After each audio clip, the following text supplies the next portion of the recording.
Lord of the Mysteries Chapter 881. Translator, Atlas Studios. Editor, Atlas Studios. The Rose School of Thought demigod, who was hiding in the shadows, wore a hooded black robe and a golden mask with red and black patterns smeared across it. His figure couldn't be made out, but he was definitely not short, standing at a height of 1.8 meters. He used the Marauder Pathway sealed artifact to steal Tutansis II's sarcophagus, placing it before him. Immediately, his body phased away and drew out an extended form as though he had turned into a thick, long, and soft rope. This transparent and nearly ethereal rope quickly bound the heavy sarcophagus in a bid to bring it into the spirit world.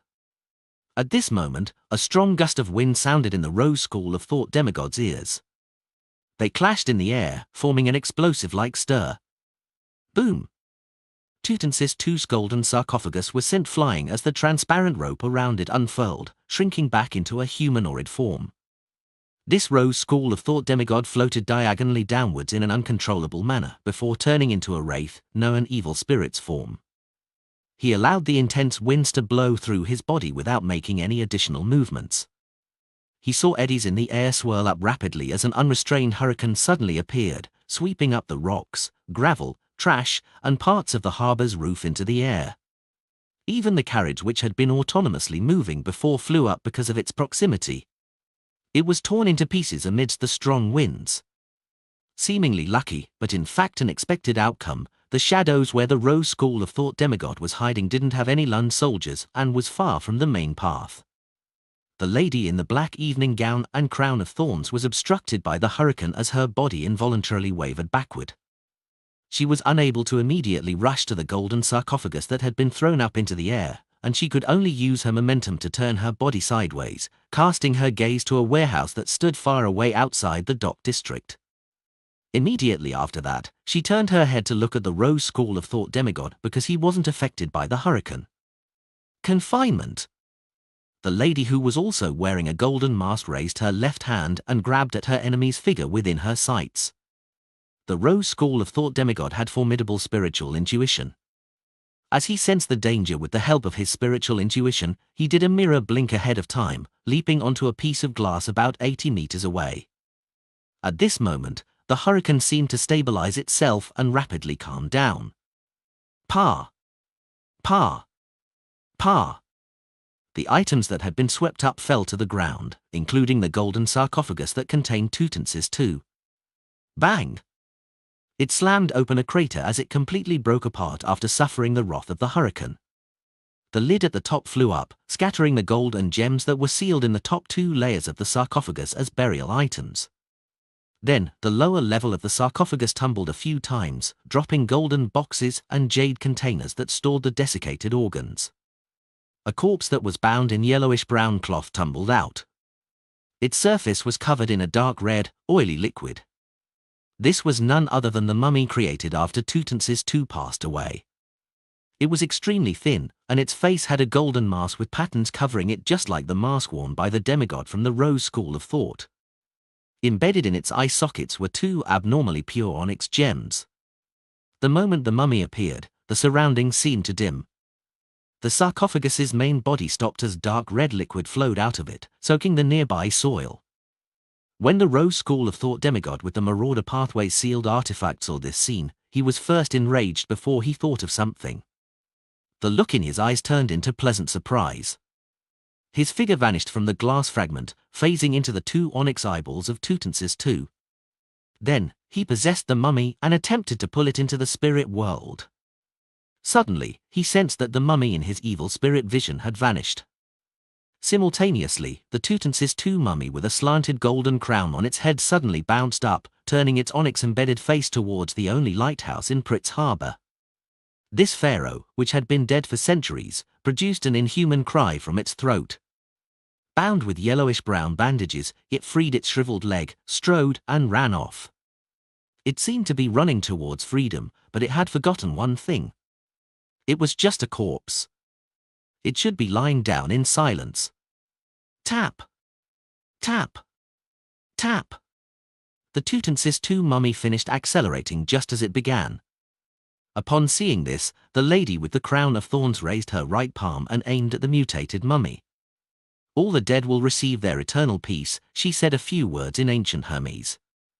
Bang! The Tutansis II mummy exerted strength in its legs as it leaped up, jumping into another direction, escaping the region that would make it enjoy its eternal rest, doing so in a way that didn't adhere to a zombie's agility. Discover new stories at nov/elbin.c/om. Further away, the black-haired, golden-eyed man, who was pursuing Mimosi, narrowed his eyes as his ring once again emitted a crystalline beam of light. His figure teleported in front of the mummy as he attempted to stop the deceased from moving away. However, Tutansis II changed directions once again, charging out from a different angle.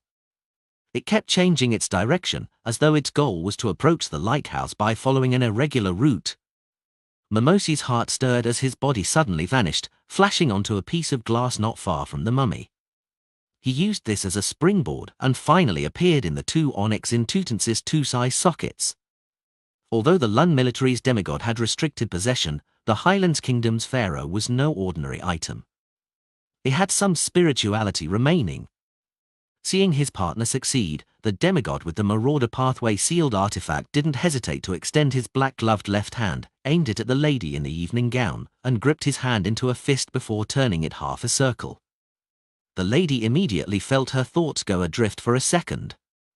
Following that, she was bound tightly by her own gown. Almost at the same time, the Lun soldier far away on the warehouse rooftops found it difficult to control their rifles as they aimed in her direction and pulled their triggers. Bam! Bam! Bam! The steel monsters with thick cannons also unleashed their cannonballs at the lady. The golden-eyed demigod didn't attempt to save his partner. Instead, he looked at Tutansis II's mummy, which had come to a stop because of Mimosi's possession. He gripped his right hand into a fist and waved it abruptly. Execution! A look of joy flashed past his eyes because it didn't matter if the mummy died again, but Mimosi couldn't afford that. Elsewhere, just as the bullets and cannonballs were to hit the lady, they suddenly slowed down as though they had sunken into a quagmire formed of air. They were repelled by a power that stemmed from laws. On the lady's head, the crown of thorns lit up suddenly, using up more than half of the accumulated ocean of light. The hooded Rose School of Thought demigod immediately discovered this as he vanished from a location far away from it, as though he was fundamentally wiped away. This also meant that he had arrived in front of the lady and saw her raise her right hand. Gathered within her right hand was pure condensed light. They transformed into a blazing spear that had two pure white wings sweep out at its tip, enveloping the spearhead like an angel's embrace. The Rose School of Thought demigod's eyes widened immediately as he heard the footsteps of death. He attempted to use Mirror Blink to leap away, but he found that his surroundings were sealed by the pure white wings. An intense sense of fear surged within him and inundated his reason, making him abandon his resistance towards his roots to his being and strength. At this moment, a shrieking wail sounded as the lady's eyes temporarily turned turbid. The blazing spear in her right hand deviated to the side as she failed to maintain its stability. It collapsed into a gorgeous blast of light as it was swept up in the air like a hurricane. And in the vicinity of the Tutansis II mummy, Mimosi had stopped his possession. Beside him, a dirty doll fell to the ground.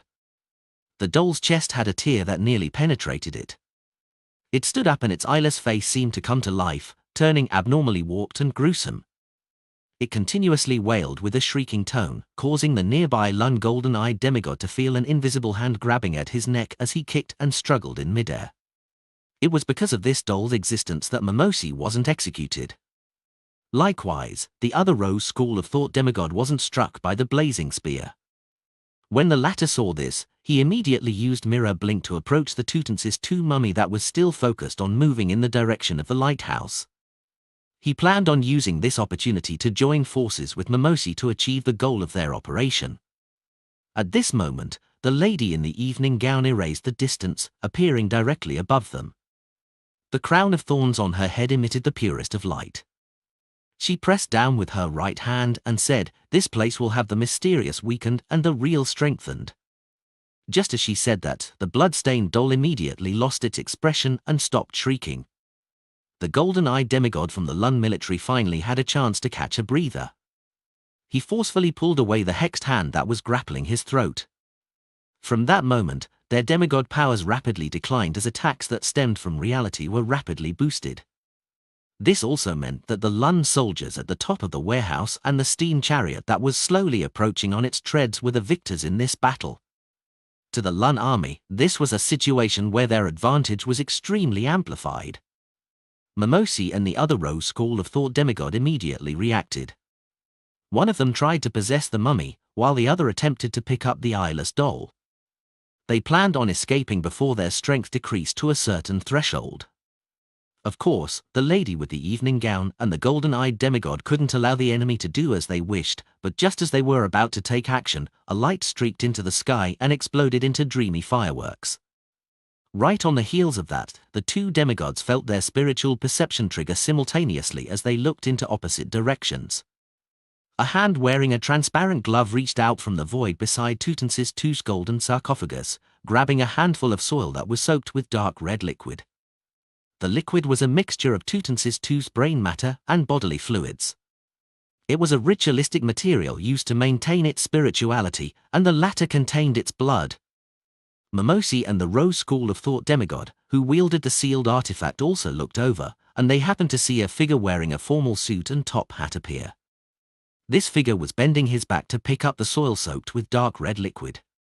During this process, he kept his right hand to his left breast as though he was bowing towards the demigods. Then, maintaining this pose, he looked up to reveal his metal grey masked face before rapidly fading away into nothingness.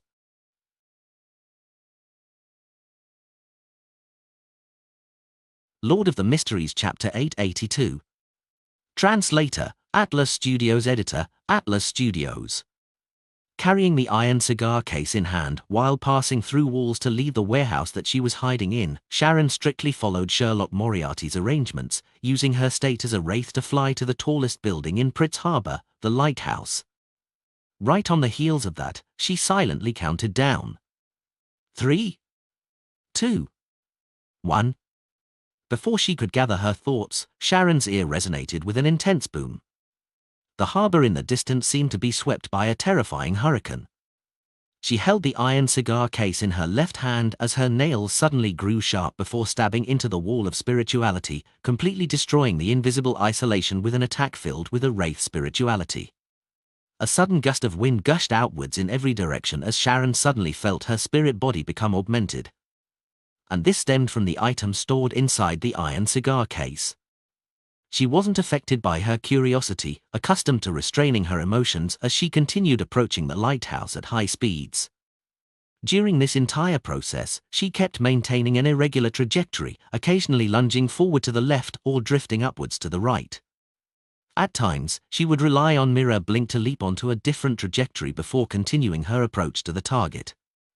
This made it seem like she was dodging an invisible and terrifying enemy, but Sharon knew very well that nothing was chasing her, nor was she locked on by a distant attack. She felt as though she was performing in a one-man show without any opponents. However, she didn't have any doubts, nor did she waste any time to observe or wait. She pretended that within the air in her surroundings was the silent one Mimosi and the Lun military's demigods, doing her best to dodge and slip past them.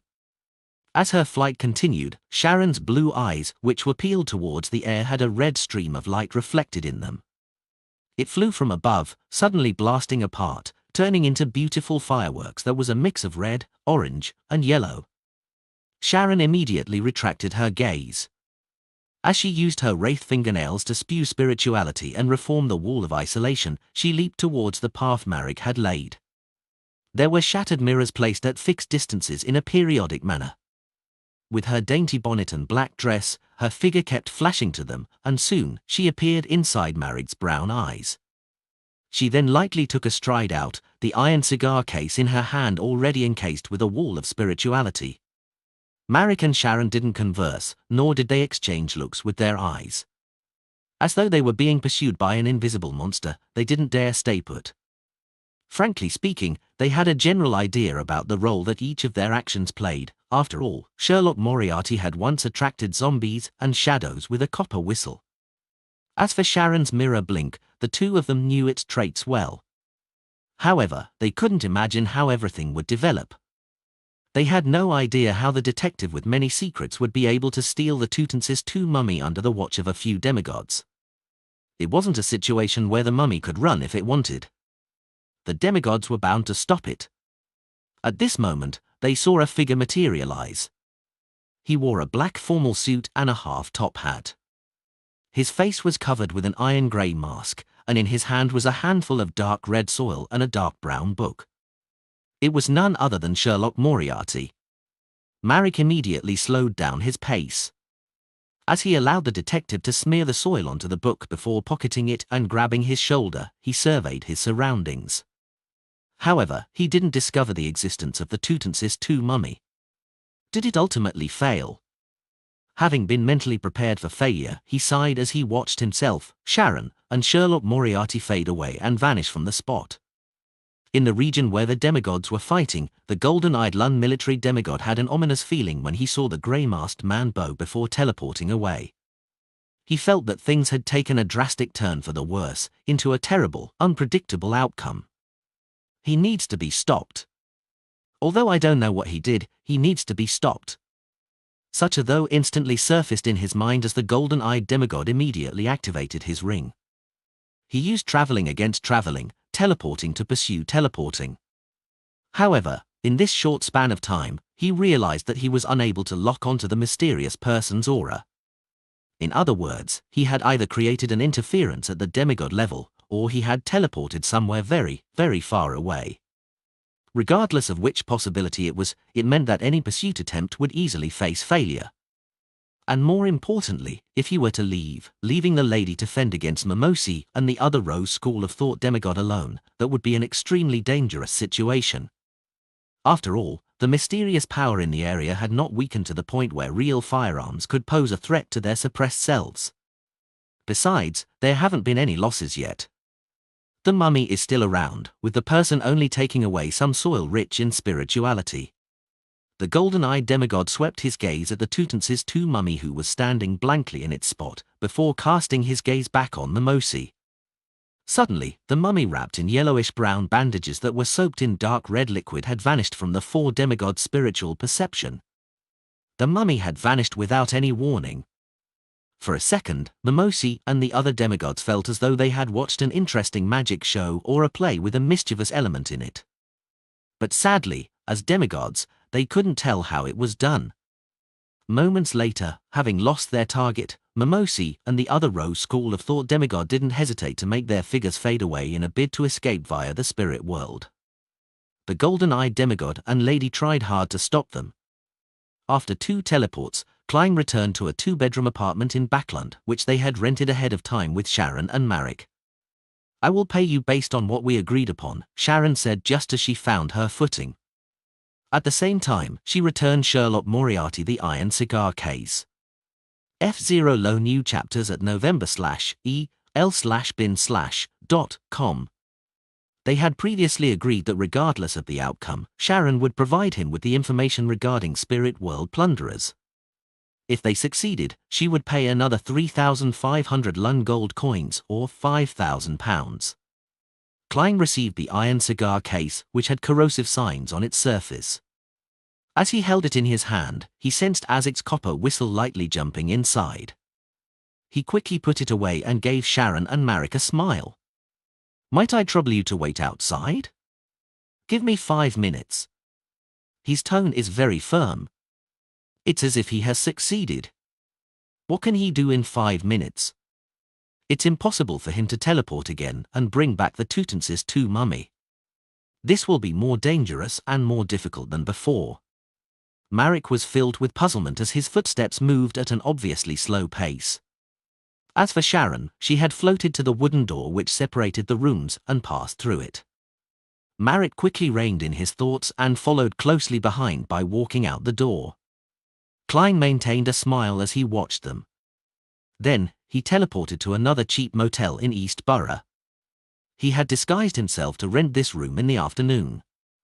Right on the heels of that, he took out the book with the dark brown cover which was stained with dark red mud stains. It was Grozel's Travels. As long as the blood still had remnant spirituality and hadn't coagulated, smearing it across the cover would allow the target to be pulled into the book world. And inside the Tutankhamun's two mummies' golden sarcophagus contained such blood. It also meant that, at this moment in time, the mummy was already in Klein's hands inside Grozel's travels. After hearing Marek describe the procedure to making a pharaoh mummy, Klein had roughly come up with a plan. It was to use the corpse's attraction to Azic's copper whistle as spirit body threads. He then controlled the mummy and used this marionette to lead the demigods away from the vicinity of the sarcophagus. He did this so that he could teleport over to retrieve the blood and create the necessary conditions. He had never thought of directly taking the mummy away or getting it to run out of the harbor successfully. It wasn't pragmatic to think that, as it would involve directly facing the attacks from the demigods. And even if he, Marek, and Sharon were together, it was still beyond their capabilities. It might not even work even if he spent a large sum of money to summon Miss Messenger Rionette Tynka. Therefore, despite Azic's copper whistle and the mummy's reanimation appearing to be the goal and plan, it was in fact simply a method to manipulate and misdirect. This allowed the other actors to ignore the situation of the golden sarcophagus. This was a plot that even demigods couldn't fend off. This was because they were protecting the mummy and not the sarcophagus. They were targeting the high sequence beyond us from the Rose School of Thought, and not three people who were loitering around in the distance with unknown goals. Klein's plan wasn't a plan that was highly interdependent. It was amazingly light and lean while still allowing the plan to be carried out even if there was a tiny accident. He had very few parameters he needed to take into account. As long as the hurricane successfully toppled the sarcophagus, as long as Sharon followed his instructions and moved in an irregular trajectory, and as long as the military didn't have the manpower to easily finish off the Rose School of Thought demigods, all he needed was to wait for an opportunity to appear. After the demigods left the vicinity of the sarcophagus and that the mummy wasn't possessed by the evil spirit, all he needed to do was teleport over and retrieve something that was soaked in the liquid before escaping. This didn't need him to worry about the exact developments of the demigod battle. He didn't care who gained the upper hand or was injured. He also didn't need the Tutankhamun's two mummy to run a certain distance to consider it a victory. As long as it started moving and became difficult to be caught, there wasn't any problem. Towards the end, his bow was partly to make it easy to scoop up the soil as a curtain call, and also partly to press Grozel's travels to his chest. If any accidents happened, he could immediately pull it out and use it as a shield. It was precisely because of this that Klein could smear the blood-soaked soil across the cover just as he teleported. Everything ran as expected. The directing was quite a success. As Klein reflected over the matter, he felt his potion's digestion accelerate. He didn't delay as he quickly set up a ritual. He sacrificed Grozel's travels above the grey fog, and then in his spirit body state, he brought creeping hunger, Azic's copper whistle, the soul assurers beyond a characteristic, and Sharon's anti-hex golden bead into the book world.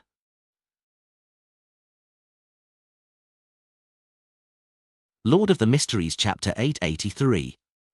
Translator, Atlas Studios. Editor, Atlas Studios. In the book world, just as Klein appeared in the city outskirts, he immediately took out remnant parts of the dark red soil and picked up a withered branch. Using rod divination, he found the Tutankhamun's two mummy.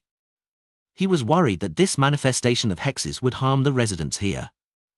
Although the book world didn't have any lack of sequence 5 beyond us, and the Tutankhamun's two mummy remained in a muddled state having lost the stimulus from Azic's copper whistle, it was still a demigod when it was alive.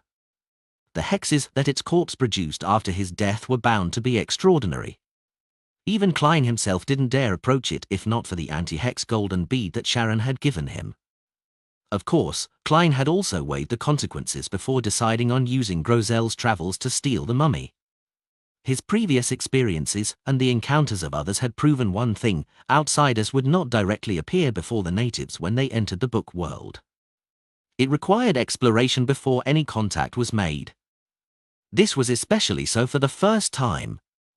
Therefore, Klein believed that the mummy was likely left somewhere uninhabited. And with this zombie's condition, it was likely to be engaging in a random walk. It would be difficult for it to explore in different directions autonomously like humans, elves, or giants. This also meant that, as long as he didn't drag it out, it wasn't likely for there to be any losses. Furthermore, it had only been about 3 minutes since Klein smeared the blood-soaked soil across the book's cover. Following the direction led by Rod divination, Klein flew towards a nearby mountain peak. Soon, he came to a valley. At this moment, the Tutansis 2 mummy wrapped in yellowish-brown bandages and was dyed red from liquids had appeared. It was still wearing the golden mask with patterns across it. Its throat was letting out an inhuman sound as it rushed over with wide strides. The surroundings turned gloomy. At the same time, many incomplete animal carcasses tore away the soil covering them in the valley as they staggered towards Klein. Having his spirit body augmented by Azic's copper whistle, Klein immediately chuckled. What a warm welcome. He unhurriedly threw away the branch and raised a blob of black matter. This was a soul assurer's beyond a characteristic which he had released from the mutated version of Creeping Hunger. At its core was pure shimmering light that looked like a night sky embedded with stars. Invisible waves spread out in a turbulent manner as the surroundings suddenly darkened as though night had fallen at once. The serene and peaceful feeling was accompanied by the fall of starlight. The animal carcasses first turned sluggish before collapsing, returning to their eternal rest. The mummy also slowed down its pace, its motions growing slower and slower. But it didn't lie back down. Directly using a beyond a characteristic isn't very effective after all. Furthermore, the negative effects are nothing trivial. Klein couldn't help but cover his mouth with his left hand to yawn. Top novel updates on n/o/v/elb/in.com. He made Creeping Hunger turn pale and become dyed in a gloomy green. It used the power of a zombie to control the deceased in front of him. The 2-stack Beyonder effects finally calmed the mummy down. With embedded onyx gems for eyes, it slowly walked to Klein's side and stood there silently as though it was the most professional servant. Unfortunately, it has hexes. From inside his spirit body, Klein immediately took out a golden bead with the styles of the ancient Highlands kingdom. On its surface was deeply engraved bluish-green patterns. It came from Sharon and was specially prepared for the Tutansis 2 mummy. It could effectively suppress and put an end to the hexes. Otherwise, how could the wraith dare to cast her sights on the pharaoh mummy? After twiddling the golden bead, Klein made the Tutansis 2 mummy open its mouth before stuffing the bead into the mask's gap where the mouth was. In just a few seconds, the gloominess of the surroundings vanished. After doing all of this, he took a step forward and, with his spirit body state, possessed the mummy. Then, without any hesitation, he ended the summoning and returned above the grey fog. This mummy had already become his zombie, allowing him to release it just like he did with his former marionette, Senor. There was no need for him to store it in his body. After doing a bestowment, the mummy, which was rich in spirituality, returned to the real world and arrived inside the cheap motel. After Klein cleaned up the traces, he reached out his right hand, about to grab the mummy's shoulder and teleport back to the 2-bedroom apartment where Marek and Sharon were. But after taking a look at the oil-stained yellowish-brown bandages and the dark red liquid on it, Klein silently retracted his right hand and switched to using his gloved left hand. After holding the mummy's shoulder with his left hand, he immediately began to fade, and this effect quickly spread across his body. In just a flash, Klein and the mummy had returned to the apartment from before. He wasn't in a rush to open the door to present it to Sharon and Marek. He took out his golden pocket watch and opened it. Another 36 seconds before it's 5 minutes. Klein made the mummy pull out a chair and sit down leisurely. After a while, he finally heard a knock on the door. "Come on in," Klein replied with a smile as he controlled the mummy to walk over. When the door creaked open, the thin figure with the golden, patterned mask and yellowish-brown bandages was reflected in the duo's eyes. This figure's onyx gems shimmered before it swiftly lay itself down on the ground. Momentarily, Sharon and Marek were at a loss for words. Having already used a wall of spirituality to isolate Azic's copper whistle, Klein dispelled his control over the zombie and pointed at it with a smile. "I'm leaving the rest to you. And that brings the curtain down for my directed play." Klein commented inwardly as he silently took in the sensation of his potion rapidly digesting. This made him believe that it didn't need to take him up until the end of the year to consider the problem of advancing to the level of a demigod. It might be expedited by 2 or even 3 months. Furthermore, with this digestion, the number of marionettes he could control finally rose to 2. The maximum limit reached 200 meters. Faced with enemies with the same level of spirit body as his, gaining initial control of the target and completely converting them into a marionette was respectively reduced to 10 seconds and 150 seconds. The range had also been expanded to 10 meters. You really succeeded. Marik's eyes stared at the Tutansis II mummy as he couldn't help but mutter. He could never have imagined that they could succeed. Sherlock Moriarty had managed to successfully steal something for demigods, and 2 terrifying sealed artifacts were vying for. Furthermore, this gentleman had previously returned empty-handed.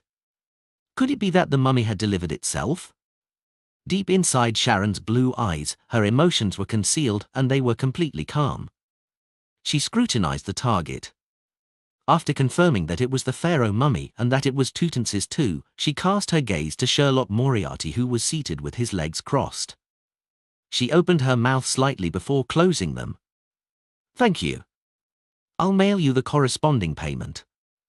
"I'll wish you all the best in everything," Klein replied sincerely. He then silently had a poignant thought. If Miss Sharon can successfully advance to Sequence 4, it means I'll have an additional demigod-level helper. The saying from the Foodaholic Empire is apt: rely on your parents at home, depend on your friends when out. The more demigod-level friends, the merrier. Our tarot club needs to develop more friends and reduce our enemies. However, my enemies seem to be ever increasing. Having thought of that, Klein exhorted them. Be careful of being hunted down. The Tutansis II mummy had too many of its items in the Lun military's possession. It was very simple for them to use beyonder methods to lock onto it. Klein's paper angel interference was only effective for a limited amount of time. Of course, he believed that Sharon and Marik were prepared, otherwise, they wouldn't have had thoughts on stealing the pharaoh's mummy. Likewise, he also believed that they could deal with the origins of the grey metal masks and special fireworks. If it's Danitz, he would most likely say, "It didn't cross my mind." Klein did a comparison with a particular hunter failure. Sharon nodded, indicating that she would take note. Then, she made the Tutansis II mummy into her zombie and brought it into the spirit world. "Thank you for your help." Marik, who stayed behind in the room, exhaled. He composed his surging emotions and bowed at Sherlock Moriarty. Following that, he left the room, removed his disguise, and blended into the crowd in East Borough. During this process, Klein remained sitting in his chair as he silently watched them leave. At some point in time, his figure also vanished. In an apartment near Pritz Harbour, the Lun military's golden-eyed demigod entered and said to his partner, the lady in the evening gown, "Nothing for now." That's expected. If he wasn't certain of success, that mysterious person wouldn't have come to steal the Tutansis II mummy, the lady said in a heavy voice. However, we can relax our investigation scope. Those fireworks, that mask, those clothes, and that taunting bow should lead us to something. She was certain that the Tutansis II mummy's loss wasn't done by the 2 Rose School of Thought demigods. If it was part of their plan, there was no need for them to carry out that step only when they were in dire straits. They had almost failed to escape. The golden-eyed demigod nodded and said, "I had a premonition that something would happen, but unfortunately, we didn't work with the churches for this operation. We didn't have enough manpower." He paused and asked, "Have you figured out what method that mysterious person used?" The lady held up the crown of thorns and stabbed a thorn into her neck. As blood trickled down, she shook her head. Perhaps the removing of the soil with the Tutansis II mummy's bodily fluid is a ritual. This is a very cunning fellow who's good at deceit. Lord of the Mysteries Chapter 884. Translator, Atlas Studios. Editor, Atlas Studios. The golden-eyed demigod from the Lun military nodded in agreement. Indeed. It's similar in style to certain fellows from the Inti's intelligence agencies. However, just seconds after he took away the soil, the Tutansis II mummy vanished. It's unlikely that he could complete a ritual in time. The lady looked down at the crown of thorns that was embedded in her neck. Slightly slow to react, she said perhaps he, or they, had already set up the other steps of the ritual. Once he teleported back, he immediately threw the soil onto the altar, completing the final step. Of course, it's not necessarily a ritual. It might also be a sealed artifact that achieves a certain effect with the help of bodily fluids. There are too many possibilities for this. Although sealed artifacts' main effects and negative effects mostly adhere to the sequence traits of the 22 pathways, allowing researchers to barely come up with a hypothesis, just like how everyone had different personalities, sealed artifacts were different. Perhaps due to fusing with an object, the environment when formed, the possible existence of a high-level sequence's aura, or a curse from the original owner, these resulted in all kinds of strange traits that made them not viable for testing. No one could imagine ahead of time the different permutations and list them all out. The golden-eyed demigod pulled out a chair and sat down. This is very difficult to investigate, so we can temporarily not consider it. However, you missed out on a direction for the investigation. Do you still remember that hurricane? It swept up Tutansis II's sarcophagus, causing the ritualistic items, which is also the bodily fluids, to leak out, and it also caused the mummy to tumble out. This enabled the condition for zombifying it. In short, this established the foundation for the subsequent development, so it can be confirmed that this was done by the mysterious man or his helper. The turbidness in the lady's eyes grew faint as she slowly removed the crown of thorns. Do you mean that, with the Church of Storms in control of the Sailor pathway and the high sequence formulas and Beyonder characteristics, there won't be many Beyonders or mystical items that can use Hurricane? Thus, this is a clue that we can follow to find their trail? The golden-eyed demigod nodded. Also, I remember that not long ago, there was a case in East Borough. The Aurora Order's Mr. X was assassinated at a gathering he convened himself. Lightning storm and hurricane had been used at the scene. This garnered a lot of attention from the Church of Storms, and they have been constantly looking for clues. To have two hurricanes happen in the same area in a short period of time and not belong to official organizations, this can't be a coincidence. I believe it can be preliminarily determined that there is a connection. The group of people who killed Mr. X and stole the mummy might be one and the same. We need to join forces with the Church of Storms to investigate. The lady lowered the crown of thorns and thought. That's a good angle. Also, from their goals and motives, we can figure out certain things. People who want to use a mummy as a zombie wouldn't take such a high risk by attempting a theft. I suspect that, to those people, the Tutansis II mummy is something they attach additional importance to. Something that's key to a ritual? The golden-eyed demigod deliberated as he said, from the scene, the one who was carrying something special to attract the mummy was likely a wraith or had the corresponding mystical item. Combining the goals and motive, I have a theory. The lady's heart stirred as she blurted out, members of the Temperance faction that escaped from the Rose School of Thought? Yes. The golden-eyed demigod nodded. Although the creation of mummies is influenced by aspects like the faith in death and sun worship, despite the Rose School of Thought occupying a ruling position in the Highlands, Valley, and other places, it hasn't forbidden such burial practices. This implies that mummies are of use to them. Perhaps it's the ritual requirement of one of the sequences. Upon saying this, he chuckled in a self-deprecating tone. There's another possibility. To show off an act. That bunch of people might not really want the mummy. It just happened to satisfy certain conditions, giving them the opportunity to steal. Hence, they did a grand act. To some sequences of particular pathways, this is key to digesting the potion.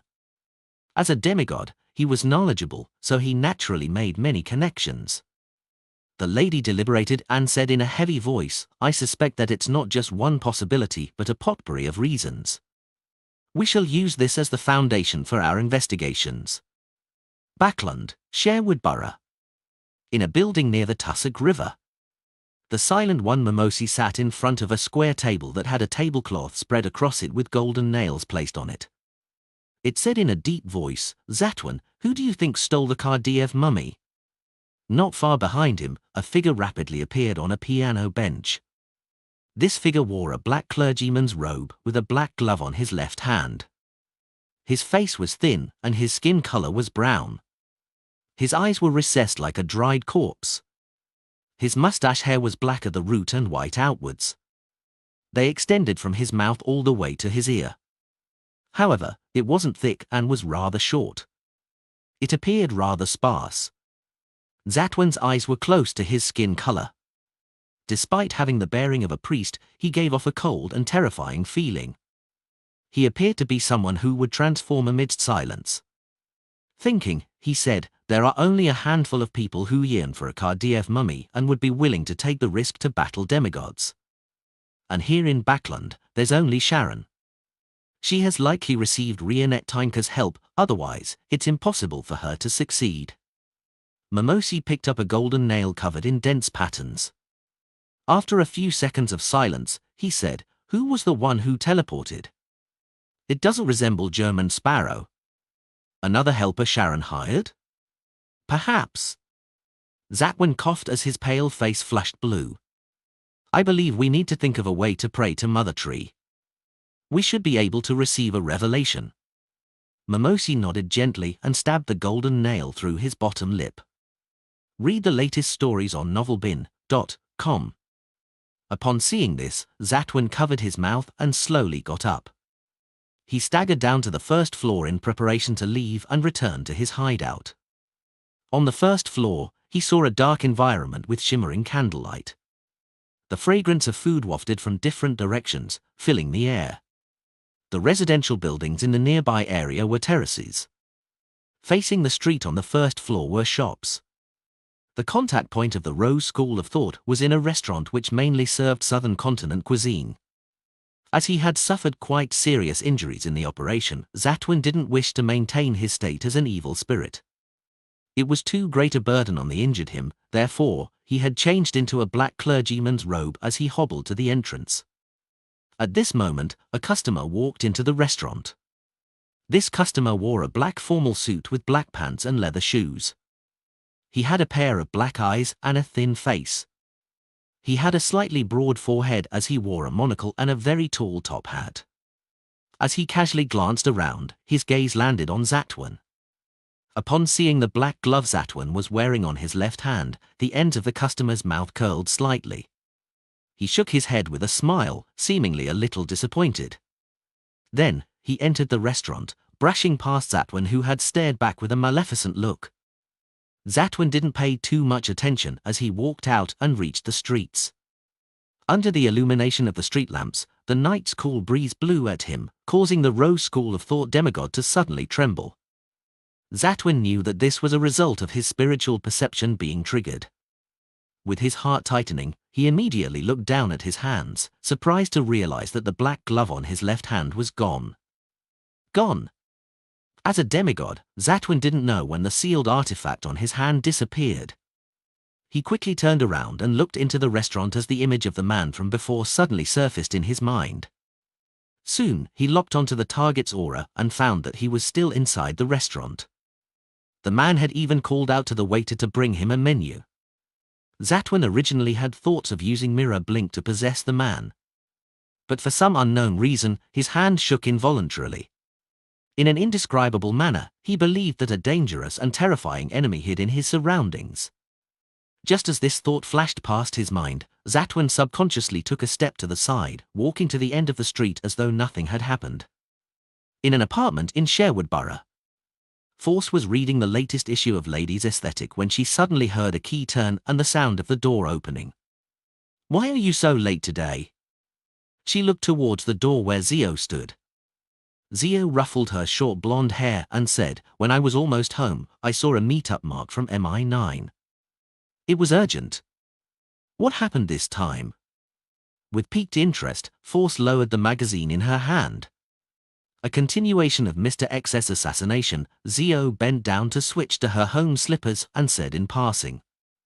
The look on Force's face froze as her eyes darted about slightly. "Any clues?" "Not really." Back then, a hurricane at the demigod level appeared. It's not common outside the Church of Storms, and just earlier tonight, there was a small-scale hurricane attack at the dock at Pritz Harbor. A pharaoh mummy was stolen away in the chaos, Zio explained simply. MI9 suspect that the two cases were done by the same group of people, so they are pressing informants like us to work harder at gathering intel and finding clues. My Limano's travel still has a hurricane. Mr. German Sparrow? Why is he stealing a pharaoh mummy? Force forced a smile. Perhaps it was done by the Church of Storms? Zio rolled her eyes at her and quickly walked into the kitchen in search of food. Early morning, 160 Beauclund Street. Moments after Klein finished washing up and before he could open the door to let Richardson in, his spiritual perception was triggered. He saw Miss Messenger's headless body walk out of the void with their heads in hand. One of them was biting down on a rather thick envelope. Opening its mouth, a large pile of gold coins was spat out. I can finally repay my debt. Klein glanced at Rionette Tinker's foot necklace heads and said in relief, I remember still owing you 3,413 gold coins. You can take the last installment away. Meanwhile, he had the baffling feeling that the pile of gold coins looked familiar.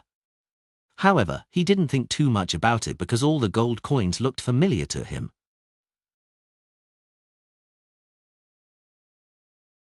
Lord of the Mysteries Chapter 885. Translator, Atlas Studios. Editor, Atlas Studios. Upon hearing Klein's words, one of the four heads which Rionette Tinker held immediately said, all right. It opened its mouth and immediately sucked back most of the gold coins. Where it was stored was an unknown. Taking a look at the dozens of shiny gold coins left, Klein reached out to receive the rather thick envelope.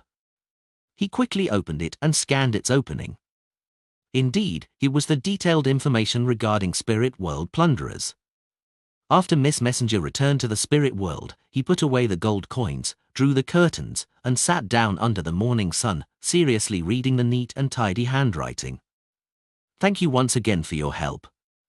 The Tutensis II mummy is part of the advancement ritual for me. It holds deep meaning for me. Spirit World plunderers live in the depths of the Spirit World. They're extremely rare, rich in intelligence, and very aggressive. They can capture or kill creatures and make them soul avatars. Their souls can turn into their true soul's appearance, giving them similar performance and traits. They can also disguise themselves as other Spirit World creatures. When encountering them, perhaps all the Spirit World creatures around belong to them. They might be soul avatars that mustn't be neglected. This creature can effectively influence the thought processes of their prey, causing them to enter a desensitized state. Their true soul body has potent spirituality. In clashes of such nature, they are often at a noticeable advantage. They're very difficult to find. At present, there is only one place with signs of their activity. The Spirit World's Calderon City. This is a legendary city of mysterious and unknown origins. On this front, there are three theories about them. One is that it was once Death's residence, the entrance to the underworld. 2. It's the divine kingdom left behind by a dead ancient deity from the Second Epoch. Attracted by the Spirit World, it sank and slowly transformed into a real yet illusory city. 3. It's a real city that was devoured by the Spirit World during the Cataclysm. Regardless of the theory, it elucidates one point: this city is very dangerous. It has many special and strange aspects about it. New chapters will be fully updated at n/el/bin.com. I do not have the mysticism coordinates of Calderon City. Most high-level Spirit World creatures aren't aware either. I can provide two suggestions. First is to use a special secret deed ritual to pray to Red Light Aemoria to receive the corresponding answer. I won't describe in detail what Red Light is. If you aren't aware, you can write to ask me again. The second is to find someone from the Abraham family. They have the legacy of the Traveler's Pathway, and they have done a deep exploration of the Spirit World. Even when writing a letter, Miss Sharon exudes an extremely restrained feeling. Indeed, the pharaoh mummy is meant for the puppet's ritual. Back then, the evil spirit in the ruin had said that it could be one of the components of the ritual. Therefore, the ritual's exact requirement is to use a high sequence beyond a corpse after death, one that still maintains a level of spirituality, or to use an evil spirit that results from the resentment of death. Heh, can I pray to Orange Light to get him to help me ask Red Light? To others, finding Calderon City is a very difficult task, but to me, it's extremely simple. I can directly give this task to Miss Magician. She has just contributed greatly to the Abraham family. I hope the first theory about Calderon City is correct. That way, once I make contact with Mr. Azik, I can see the dangerous residents of this mysterious city line up in 2 rows as they welcome me. Klein shook his head, throwing such a beautiful fantasy to the back of his mind. He scrutinized the information regarding spirit world plunderers and confirmed that they had partial characteristics of marionettist and bizarro sorcerer. They were rather dangerous high-level spirit world creatures. To make soul avatars have the same appearance, performance, and traits of their true souls is identical to a bizarro sorcerer's ability to give their powers to a marionette. At Zaratal's level, perhaps at sequence 3 Scholar of Yore, perhaps he can temporarily give certain beyonder powers to other creatures that are marionettes. Klein began tearing the letter while in thought as he flicked his wrist and engulfed the letter in scarlet red flames, burning them into ashes that fell into the trash bin. After reining in his thoughts, while dressed in pajamas, he walked to his bedroom's door to get Richardson to come in to help him change his clothes. Under St. Samuel Cathedral. As usual, Leonard Mitchell was leaning back into his chair with his legs raised on the desk. There was nothing abnormal about his expression, but he was thinking about Amorn deep down. Ever since he knew that the angel had arrived in Backland, Palace Zoroast inside him had become abnormally silent.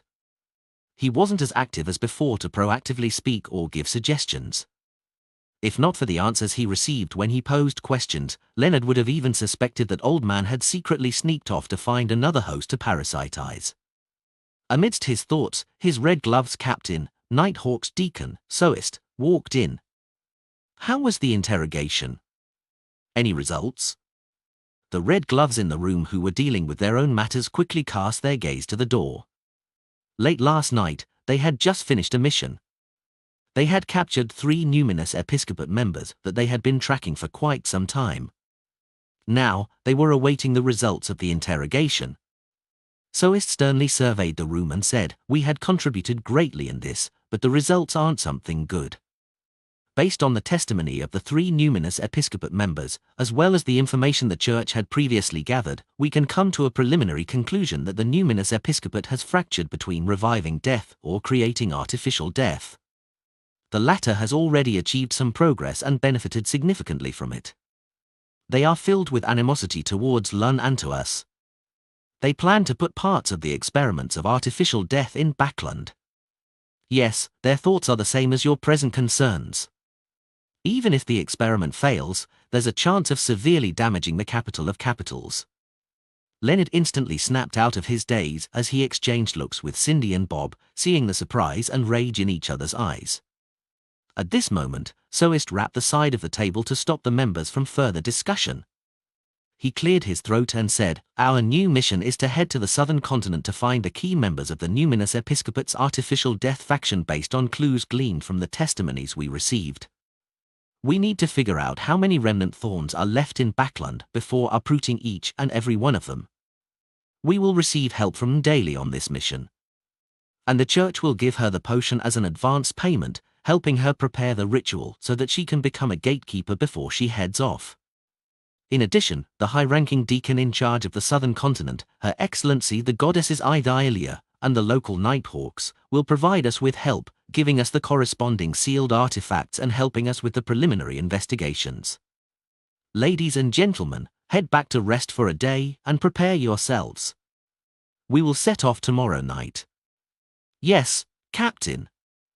Cindy, Bob, and company stood up and replied. Leonard stood up as well, but he didn't say a word. The first thought that flashed in his mind was, I can use this opportunity to leave Backland to escape the threat of Amorn. After returning to 7 Pinster Street, he asked with a suppressed tone after closing the door and drawing the curtains, "Old man, problem solved. I believe a normal assignment for Red Gloves won't garner the suspicion of Amorn, right?" The slightly aged voice in his mind replied slowly, "No." Leonard could tell that old man's voice appeared much more relaxed. As his mind stirred, he considered for a moment and said, "Should I write to Klein Moretti and tell him that we will be leaving Backland for a very long period of time? After all, he was the one who warned us that Amon is here." Palace Zoroast replied in the same tone, "Write it if you wish." Leonard exhaled, pulled out a piece of paper, and picked up a fountain pen. He deliberated for a moment and lowered his wrist to write. "I have a mission that will require me to leave Backland." Looking at this short sentence, Leonard put down his pen and folded the letter. Soon, he finished preparing the ritual to summon the messenger. He lit a candle, took a step back, and said in ancient Hermes, I summon in my name. The spirit that wanders about the unfounded, the friendly creature that can be subordinated, the messenger that belongs to German Sparrow. The howling of wind sounded in the room as it turned intense.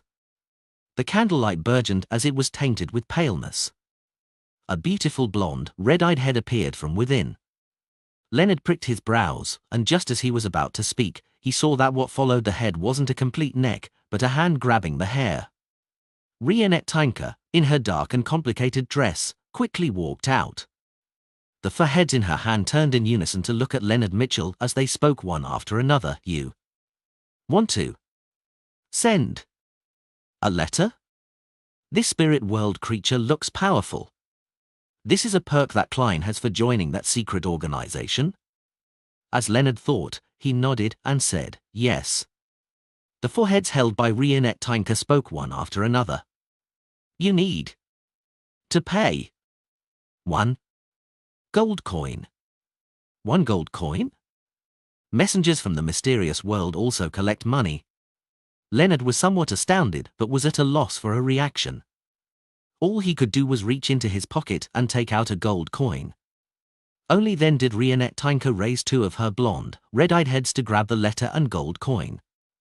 Following that, she stepped into the void and vanished. After the candle was restored to normal, Leonard muttered with a laugh, "What a strange messenger." Just as he said that, the slightly aged voice of Palace Zoroast echoed in his mind. "It's best you do not speak negatively behind her back." Old man actually addressed a messenger as a her? A messenger can be a her? Leonard's eyes widened immediately. Palace coughed slightly. "Her state is very strange, not better than mine. In short, that organization that believes in the fool is Morham. When making contact or cooperating with Klein Moretti, it's best you be more careful." After saying that, the parasite fell silent without saying another word. Leonard actually wants to use a mission to leave Backland so as to avoid the threat from Amon? This is an idea that Grandpa came up with?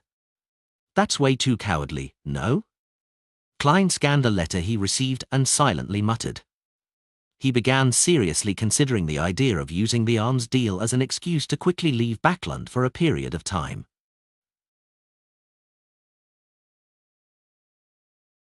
Lord of the Mysteries Chapter 886. Translator, Atlas Studios. Editor, Atlas Studios. After some consideration, Klein, who already had such a plan, smoothly cleared up his thoughts and decided on his plan of action. Pa. He flicked the piece of paper in his right hand, looking up from the soaring scarlet flames at Rionette Tynke. He planned on taking out a Lund gold coin to provide payment. However, Miss Messenger had already left. There was no one in front of him. Not collecting payment? Klein was first taken aback before he made the connection. He suspected that Rionette Tynke had proactively asked for payment after being used to collecting gold coins from non-contractees. Perhaps Miss Messenger didn't say anything, she just stared at Leonard with those 8 eyes on the foreheads of hers while waiting for him to pay the gold coin. Yet, this fellow didn't realize it at all, trying to forcefully end the summon only to have his neck snapped. Klein hissed in alarm as he used the gold coin he had just taken out to do the divination. He received the result that Leonard Miss Messenger was still alive and doing fine. He breathed a sigh of relief, put away the gold coin, and called out, "Richardson." The half-opened room's door opened without a sound as Richardson walked in and politely asked, "Sir, how may I be of service?" "Please bring the butler here." As Klein instructed, he sighed inwardly. He had really been spoiled by the luxurious life. Even when getting someone at home, he wouldn't take even half a step. He had to do it through his valet. Well, this is an acting requirement, he said silently to himself. Minutes later, the white-gloved Walter came to the third floor and let his arms hang to his side. He stood in a standard posture to the side of Dwayne Dantes, awaiting his employer's instructions. Klein had already considered his words, so he unhurriedly said, "Go to Member of Parliament Mark's place to inform him that I've prepared the first installment. Also, prepare a carriage. I will be heading to the Bursary Foundation in the morning and will return in the afternoon. If Member of Parliament Mark doesn't have time for me in the afternoon, head over to Dr. Aaron's place, saying that I'll pay a visit in the afternoon." Klein had already taken out £10,000 from above the grey fog and had stored it in a tiny leather briefcase. He was waiting for the opportune time to complete the preparation work of the arms deal transaction. And to air the cache of the grey fog smell, he had deliberately teleported to the sea, feeding creeping hunger in passing. He was afraid that Amon, who also knew of the grey fog's existence, would detect the special smell while being in the same city, thus seeking out the location of the treasure he was yearning for. "All right, sir." Walter didn't ask his employer how he had gathered the first installment. If memory served him right, Dwayne Dantes hadn't been to the bank recently. Of course, this wasn't something to be bothered with. Often, foreigners, especially tycoons from Desi or Mid-Sea, would prepare briefcases filled with large sums of money ahead of time. 22, Felt Street, Lund Charity Bursary Foundation Headquarters. Klein walked through the main door and went straight to the second floor where he found the reception room for directors. As an honorary director who occasionally participated in certain work, he didn't have an office here, but he could use the reception room. He clenched his right hand into a fist and held it to his mouth, deliberately coughing before stepping into the reception room. In there, he sat on the sofa. After a short wait, he stood up again and said to Richardson, who was waiting beside him, "I'll first head to the washroom." After buttoning his coat, Klein stepped out of the room and happened to meet Justice Audrey walking out of her own office. This noble lady was wearing a rather simple dress today. It was white adorned with dark green. Her sleeves and collars had frills, and at her chest were layers of intercrossed lace that formed a bow tie-like flower. She didn't even wear any jewelry. She had a girdle which he couldn't tell, but near her left arm, her clothes clung to her skin when the wind blew, allowing a slight protrusion to appear. "Good morning, Miss Audrey." Klein wore a look of pleasant surprise as though it was a chance encounter. Audrey glanced at the good-looking Dwayne Dantes with grey sideburns and replied with a smile, "Good morning, Mr. Dantes." She had wanted to cheerfully say long time no see to snide at him for not being to the Bursary Foundation ever since the opening ceremony. But considering how their relationship was that of acquaintances, she held back from saying such words. Klein rubbed his temples and shook his head with a wry smile. "I'm very sorry that I'm only coming today. I've been very busy recently. I can foresee myself being even busier in time to come. I might make a trip to the southern continent to handle certain matters." The reason why he specially came was that he wanted to inform Miss Justice that he was leaving Backlund for some time. It was to express his sincerity, hoping that this noble lady could help him watch the Bursary Foundation and allow it to be operated smoothly.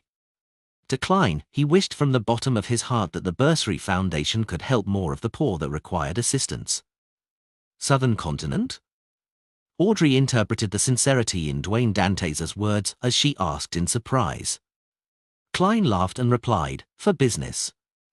At that instant, the first thought that came to Audrey's mind was, which Sequence 5 is about to lose his life? Upon sensing Miss Justice making some unpleasant assumptions, Klein added, "It's a partnership with the military for the sale of some necessities." What's the meaning behind this? Dwayne Dantes' identity is used to probe intel from the military? Audrey was somewhat enlightened as she raised her right hand and gestured 4 times in a clockwise fashion. She said with a bright smile, "May the goddess bless you so that everything goes smoothly." After habitually saying that, she sensed that there was something discordant about that. She had wished that the goddess would bless a blessed of Mr. Fool. This is probably closer to a curse, right? Will Mr. German Sparrow be angry? No, he's actually a kind-hearted person deep down. And I did it without any malicious intent. The one who returns from the southern continent is probably another blessed who's playing Dwayne Dantes, right? Will it be a demigod? Audrey didn't notice it as her thoughts wandered. Klein gave an exasperated smile as he equally drew the crimson moon on his chest in a familiar manner. May the goddess bless us all. And that she doesn't smite us with divine punishment. He added silently. Following that, he spoke as though it was a casual chat. Had he been going to the schools to do some promotions lately? Yes. When this was mentioned, Audrey's expression seemed to radiate. She was proud and happy that she had finally done something substantial. Just as she nodded with some strength, her green eyes revealed a look of sadness. After visiting a few public primary schools, I found many of the children there very pitiful. To save money, they bring their own rye bread for lunch, matching it with a cup of water. Upon saying that, she looked at Dwayne Dantes and said, somewhat embarrassed, I know that they're temporarily not bringing me along to the night schools and Sunday schools to prevent me from seeing something worse. But I can imagine things just like those workers who can only live for a few years once they start working at the factories. This was something that the World German Sparrow had once told her. It was the first time she knew of the real situation of the lower class of Backland, but having not seen them with her own eyes, all she could do was rely on her imagination. Klein sighed and said, perhaps it's worse than you can imagine. There's no need to worry. Once you showcase your ability and win their trust, you will become one of them. Okay. Audrey nodded, as though in thought about how she could showcase herself better. Klein didn't continue on the conversation. After all, this was only their third meeting. They had only exchanged a few words previously, so having too long a conversation easily garnered suspicion. He pointed at the washroom and apologized before opening up his gate to walk over. Audrey looked at Dwayne Dantes' back and fell silent as she muttered, what will it be like if it's worse? After receiving a reply from Marked, inviting him to the East Balam military veterans mess in the evening, Klein followed his plan. Hence, he visited Dr. Aaron at 4 in the afternoon. Mr. Dantes, your butler didn't inform me of the reason for your visit. As his wife was about a month from being due, Dr. Aaron had declined most of his work, and most of the time he had stayed at home. Towards the sudden visit of Dwayne Dantes, who he wasn't too familiar with, he was rather perplexed. Furthermore, with him not being good at interpersonal relationships, he posed the question after exchanging some pleasantries. Klein smiled. This is the thing. I might be heading to the southern continent soon. As you know, the weather there is humid and hot. There are all kinds of insects and diseases there. I wish to prepare some medicine ahead of time to prevent any accidents from happening. I wonder if you have any suggestions. I'm really sorry, but you are the only excellent doctor I know of. Dr. Aaron accepted his explanation and began seriously thinking before giving him the names of some medicine. Towards the end, Klein, who had written a note filled with words, used the excuse of a stomachache to use the washroom on the first floor. The washroom's mirror suddenly darkened as though it was covered by a thick shadow. And in the middle of the shadow, a black pram slowly steered near. In it was a blurry child wrapped in silver silk. What is it this time? Will Orseptin questioned using his bright voice. Klein coughed dryly and forced a smile. You should have heard that I'll be heading to the southern continent. I don't wish to miss your birth, so I would like to know when you plan to have your birthday. Will Orseptin sucked at his thumb and said, I don't know. Even an angel can't control when he will be born? Klein asked in surprise. Will Orseptin replied hesitantly, you don't understand. I've already identified 3 dates. They have unique meaning when it comes to fate, but I haven't decided. I still find it blurry. Perhaps only when the time comes will I suddenly understand what I should do. Raya latest chapters on no/v/e/l/b-in.com. Is this decidophobia? It also gives the strong vibes of a charlatan. Klein crossed his hands and indiscernibly rubbed them. Then how would I be able to receive notice in time so that I can return in time to complete the transaction with you? Oh, that paper crane can no longer be used. Lord of the Mysteries Chapter 887. Translator, Atlas Studios. Editor, Atlas Studios. Upon hearing Klein's question, the infant wrapped in silver silk raised his fleshy arms and threw them up. I can't do anything about it either. I'm still in my mother's womb. Although you can no longer write on that paper crane, it can still help me locate you. If there's anything, I will inform you. Klein had already expected such an answer from Will Orseptin. He maintained his smile and explained, that paper crane is already damaged.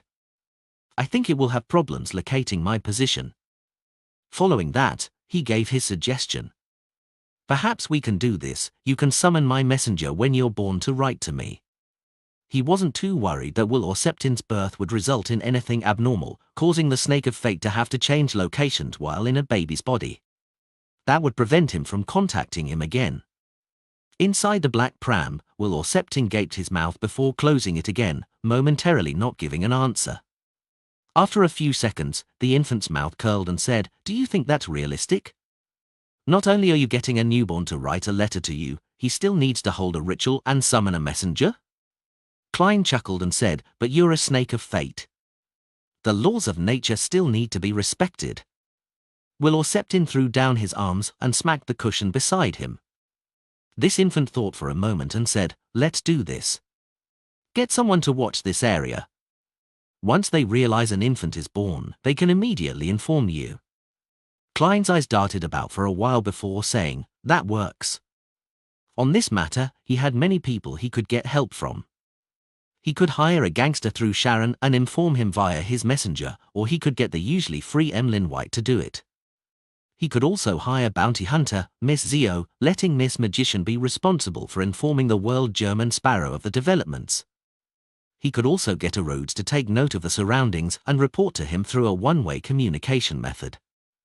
However, that fellow, Emlyn's nose is very sharp. I wonder if he will smell the placenta blood and be able to identify what it truly is. If that's the case, it might result in him suffering the impact of seeing a mythical creature. His intelligence will drop and he will turn mentally unsound to the point of his body mutating. Klein hurriedly asked before Will Orseptin's pram retreated into the shadows, "I have a home teacher who I haven't been in contact for a while. Can you help me read his current fate? His name is Azik Eggers." As Mr. Azik hadn't replied yet, Klein couldn't help but feel worried. Back when he used the copper whistle to do a divination above the grey fog, all he saw was a silent and deep darkness. He heard a dragged-out and distant breathing, making it impossible for him to interpret what the dream meant. Will Orseptin sucked at his thumb and said, "He's in a state of metamorphosis. It might be good, but it might also be bad. That's all that can be seen because that teacher of yours has something special on him." Something special? Something directly derived from death's godhood? Metamorphosis? This is referring to Mr. Azik's recovery of more memories, so he's in a slumber to recover his corresponding strength. Klein thought as he bowed. "Thank you for your answer." Will Orseptin turned his head and looked to the side. Klein thought and gave a warning. "Based on what I know, Blasphemer Amon is here in Backland. Of course, it's most likely an avatar." Will Orseptin was taken aback for a moment before chuckling. "It's a bane for you, but a boon for me. Amon and Ouroboros are absolute enemies now. A more accurate description is that he hates the true creator. Amon is often thinking of means to pull him down from his throne as a god, while Ouroboros is loyal to that evil god." After saying that, the black pram retreated into the shadows as everything was restored to normal. Amon hates the true creator? I'm increasingly convinced that the true creator was one of the participants in the sharing of the ancient sun god. He is the black infant in the middle of the storm angel, white angel, and wisdom angel. Klein breathed a sigh of relief. He took 2 steps forward, turned on the tap, and washed his hands. In the evening at the East Balam military veterans mess, Klein didn't immediately meet the long-faced Colonel Calvin. After he placed the briefcase with £10,000 into a heavy safe deposit box, he followed Mark to have a buffet meal at this high-end club. The dishes here mainly served Southern Continent cuisine. There was cream bread made from tapioca flour, ice cream dripped in the berry juice of a lilac tree, assorted seafood broth with coconut milk and palm butter, cow innards that was cooked with pepper, tomatoes, and onions, Hargenti seared roasted meat, broth made from Paz Valley's delights, as well as steak and roasted squid. Compared to other places, the ingredients used here were rather high-end. The flavors were also in authentic Southern Continent styles, leaving Klein rather satisfied. If not for his need to maintain his image, he felt that eating a mouthful of seared roasted meat and having a mouthful of ice cream would be an excellent feeling. Indeed, I prefer food that has stronger flavors. The thing that satisfied me the most today was that aperitif. If Member of Parliament Mark hadn't mentioned it in passing, I would have thought that it was a lightly flavored fruit juice. The pale gold liquid with 2 lemons soaked in it and a few pieces of ice makes it sweet but a little sour. There's no alcoholic taste to it, and it's refreshing. It instantly just draws away the heat from the body. Klein placed his napkin on the plate as he recounted the feelings he just had. At this moment, Mark returned from the washroom. He smiled as he bent down and whispered into Dwayne Dantes' ear, same room as before. All right. Klein got up, went to the room with the safe deposit box, and took out the small leather briefcase with £10,000 before heading over to the activity room where he had previously met Colonel Calvin twice. Calvin, with his long face, was already waiting inside. When he caught sight of the briefcase in Dwayne Dantes' hand, he got up with a smile. You really are a gentleman of action. I like such attitudes when handling matters. As he spoke, he extended his right hand and shook Dwayne Dantes' hand. Klein then handed the briefcase to him and said with a humble smile, as a merchant, if one isn't decisive and fast when facing an opportunity to make money, that means that they aren't suitable for this occupation. Calvin sat back down and opened the briefcase in front of Dwayne Dantes and marked. He roughly counted the neat stacks of cash. Top novel updates on n/o/v/eld/in.com. He quickly completed the confirmation check, closed the briefcase, and looked up at Dwayne Dantes. What other thoughts do you have towards the exact details of the transaction? Klein deliberately wore a look as though he was organizing his words. After a few seconds, he said, I'm planning on heading to the Southern Continent soon, to West Balam. Seeing Calvin and Mark show signs of surprise, he added, I have some matters that aren't convenient to do while bringing plenty of firearms. And to make the transaction go smoothly, some advanced preparations are required. I have to put enough importance on this matter. It's a business worth tens of thousands of pounds. I'm thinking of first heading to West Balam to contact clients who have such needs and to clear out any obvious obstacles.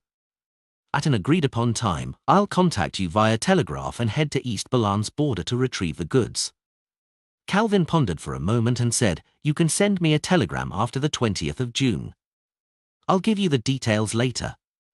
In short, after I receive the telegram, I'll inform the officer there and get them to pass the countersign and password to the designated personnel for them to head to the warehouse.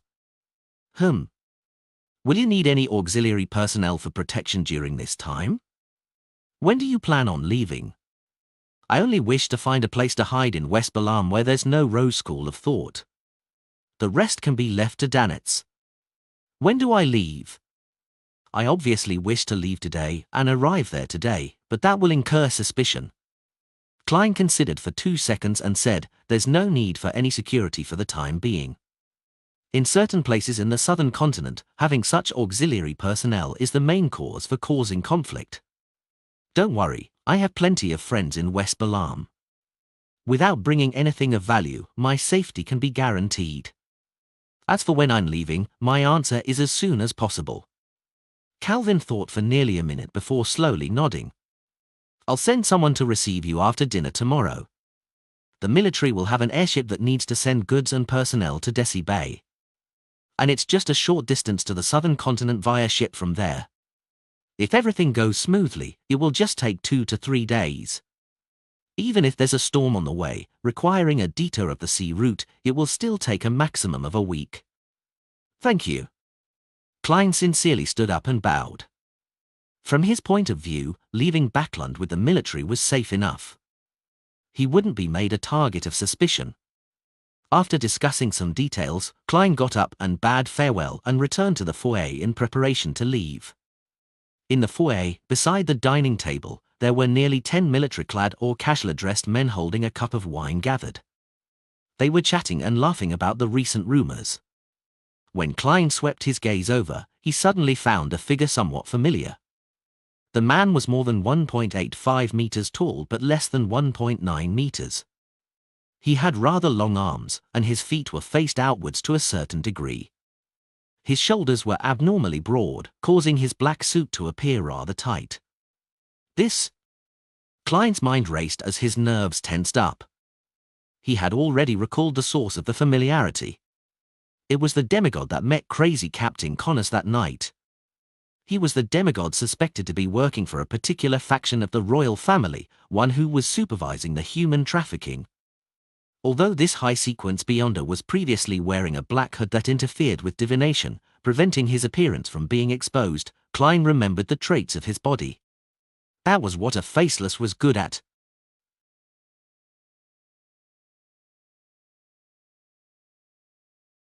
Lord of the Mysteries Chapter 888. New chapters will be fully updated at n.el/bin.com. Translator, Atlas Studios. Editor, Atlas Studios. For a second, Klein's act of casually sweeping his gaze paused on that familiar person's figure. He immediately sensed the abnormality in his reaction, since a demigod's spiritual perception wouldn't fail to notice it. His back muscles tensed up as his mind raced, producing figurative sparks. He didn't immediately move his gaze away as he continued looking at the demigod suspected to be from the Black Emperor pathway. He smiled at Mark and said, "This place really isn't just for veteran officers." This sounded like a result of careful observation, but it was nothing but meaningless chatter. Mark chuckled. Any club will exceed its original restrictions when it further develops itself. His answer didn't seem to offer anything, but on careful consideration, it did seem to imply something, or perhaps something that was the complete opposite. At this moment, the broad-shouldered and long-armed gentleman in a black suit had also naturally turned his head. He looked at the two men, and he noticed that the tycoon who had donated £15,000 was looking at him and his companions while engaging Member of Parliament Marked with a whisper. This made him feel that his look of surprise was more of a natural reaction towards learning of his occupation. Then, he retracted his gaze and continued his topic of conversation.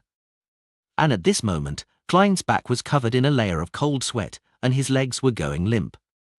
Although he had, in a way, faced the demigod before and had even fought with him, to have such a close encounter in such a small place, with danger happening in a split second, this was a first. And more importantly, he was far from prepared to face a demigod. Not only did he lack a marionette, all he had on him was Death Knell, Azic's copper whistle, and the adventurer's harmonica. The sea god scepter was impossible to bring on his person.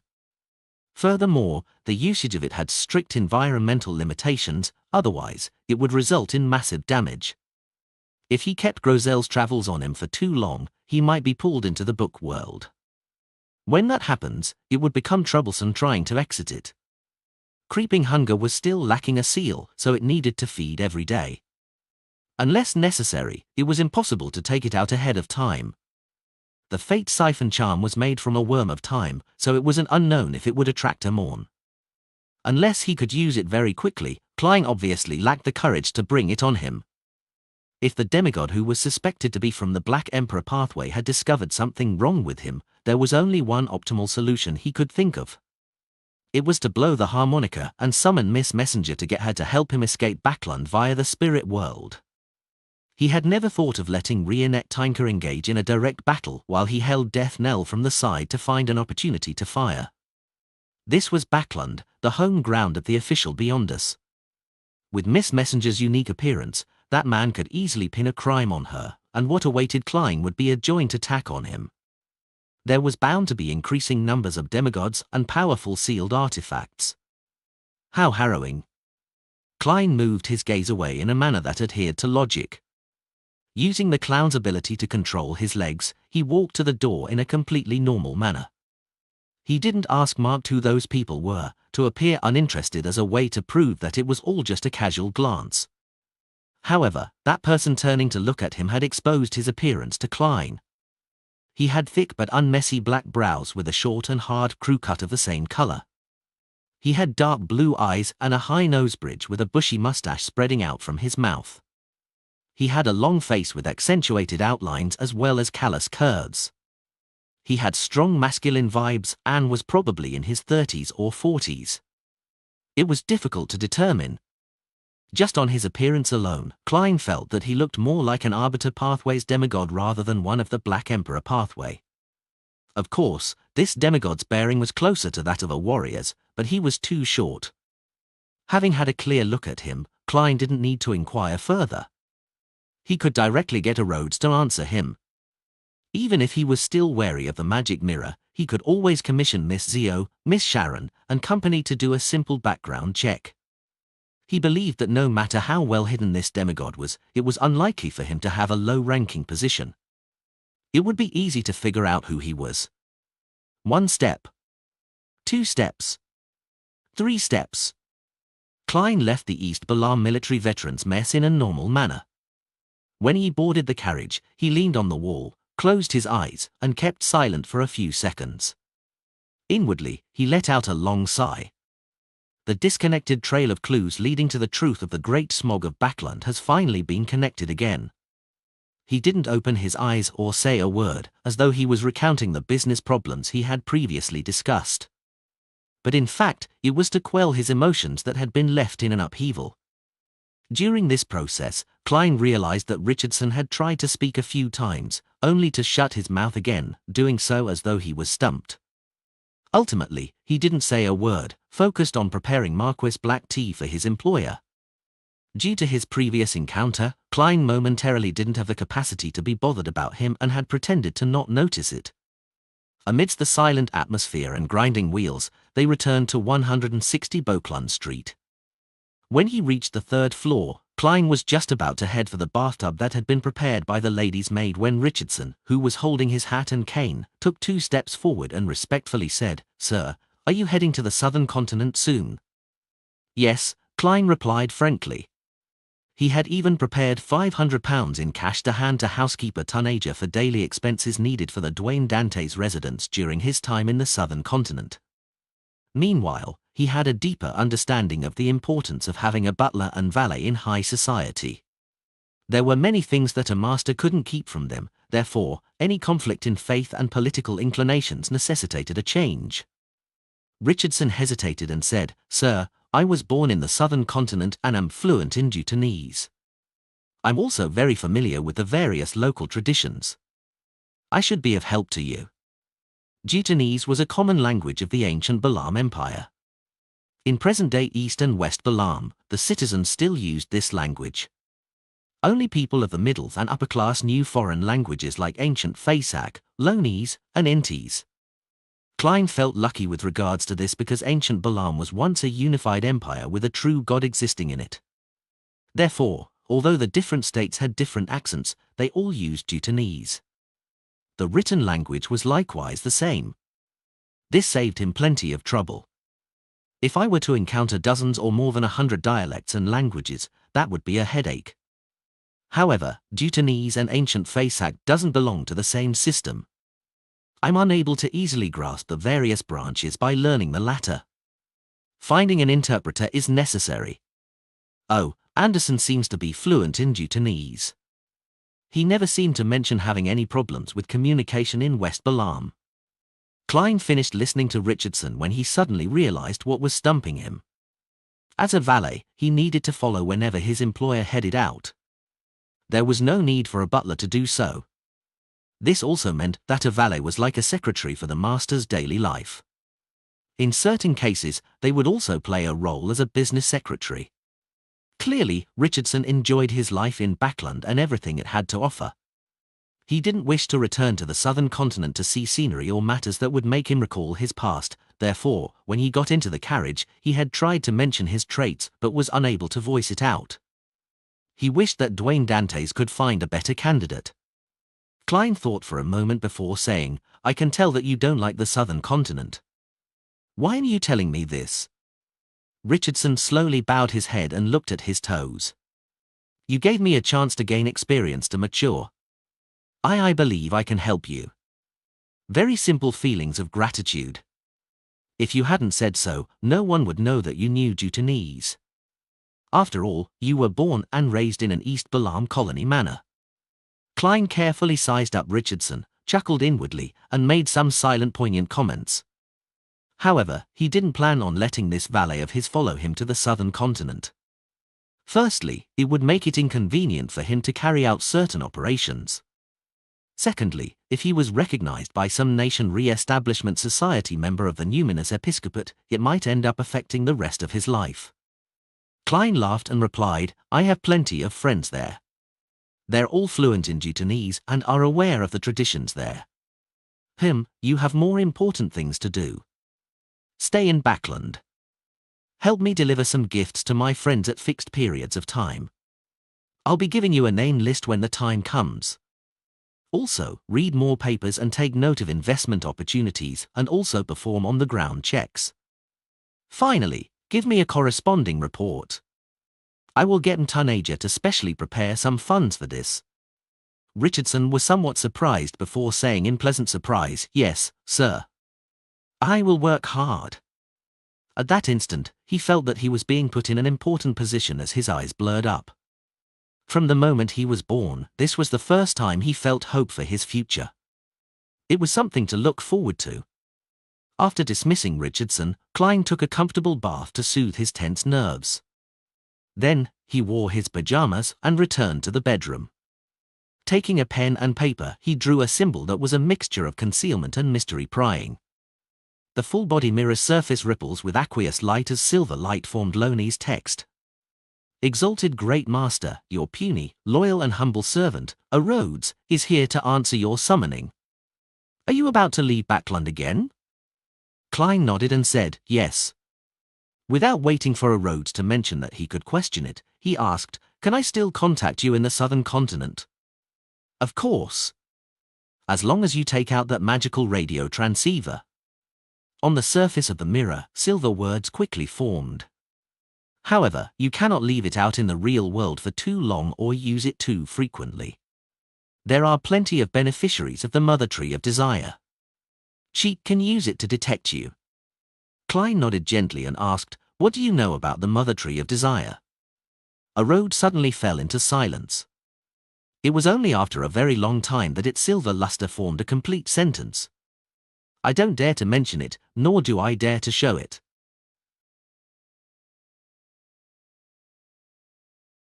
Lord of the Mysteries Chapter 889. Translator, Atlas Studios. Editor, Atlas Studios. Don't dare to mention it or show it. At least for A. Rhodes, the Mother Tree of Desire is definitely stronger than Sequence 1 Zaratal. No, it's even stronger than the Monster Pathway's uniqueness, die of probability. There should be a way to circumvent the restriction to get A. Rhodes to display the corresponding information, such as bringing it above the grey fog. How is that possible? That won't happen unless I'm already an angel and in complete control of that mysterious space. Klein's eyes moved slightly without pressing the question. He asked, "It's your turn to ask." The full-body mirror's silver light turned brisk, forming a new sentence. "Great Master, what other instructions do you have for me?" "Nice question."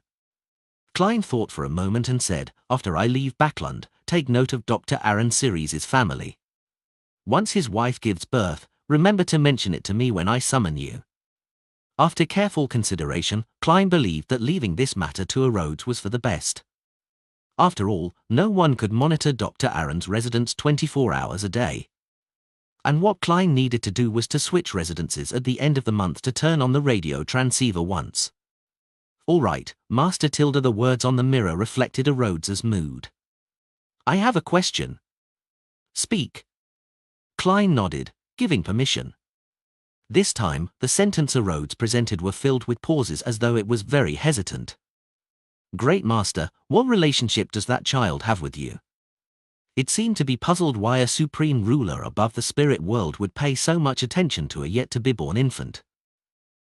I've already said that it's the yet-to-be-born child of Dr. Aaron series, yet Rhodes fails to notice anything special about Will or Septin. When it comes to hiding his fate and special traits, a snake of fate is far better than the angels of the other sequences. However, the magic mirror is able to accurately give me the time when Tail Devourer Ouroboros would leave Backland. It's likely that Will or Septin's reboot makes it difficult for high-leveled existences to notice anything. This might also be why he can avoid the Angel of Fate. Klein answered in enlightenment, friends. About being Will or Septin's godfather, it was just a casual thought. He didn't have much confidence about that or dare to force it, afraid that he would annoy the Snake of Fate. Only friends. Rhodes revealed an inexplicable sense of disappointment in its words. Great Master, you can ask a question. Klein thought for a moment before saying, do you know who the person I met at the East Balam Military Veterans Mess is? If you aren't sure who I'm referring to, I can draw him for you. In the dark and deep mirror, aqueous light surfaced, producing a cold and bearded man with dark blue eyes. It was none other than the demigod Klein suspected to be of the Black Emperor pathway. Meanwhile, the corresponding text appeared beneath the picture. His Brigadier General Konas Kilger. He's from MI9 and is a deputy director. He's known to be a Sequence 5 from the lawyer pathway, but he wields a powerful sealed artifact. MI9. Brigadier General. Deputy Director? From the looks of it, he's the representative of the spy network for the faction of the royal family. Klein memorized the information given to him by the magic mirror. But for a moment, he was at a loss as to the direction for the investigation. After all, Konas was a demigod, and be it spying or sounding him out, it would easily put him in an alert state regardless of whether he did it himself or commissioned someone else. It was bound to provoke revenge. The only reliable idea he had was to rely on Miss Justice to do some gathering of information. Not only was her standing high, she also had the social connections to obtain the relevant information. Furthermore, she was a Sequence 6 of the Spectator pathway.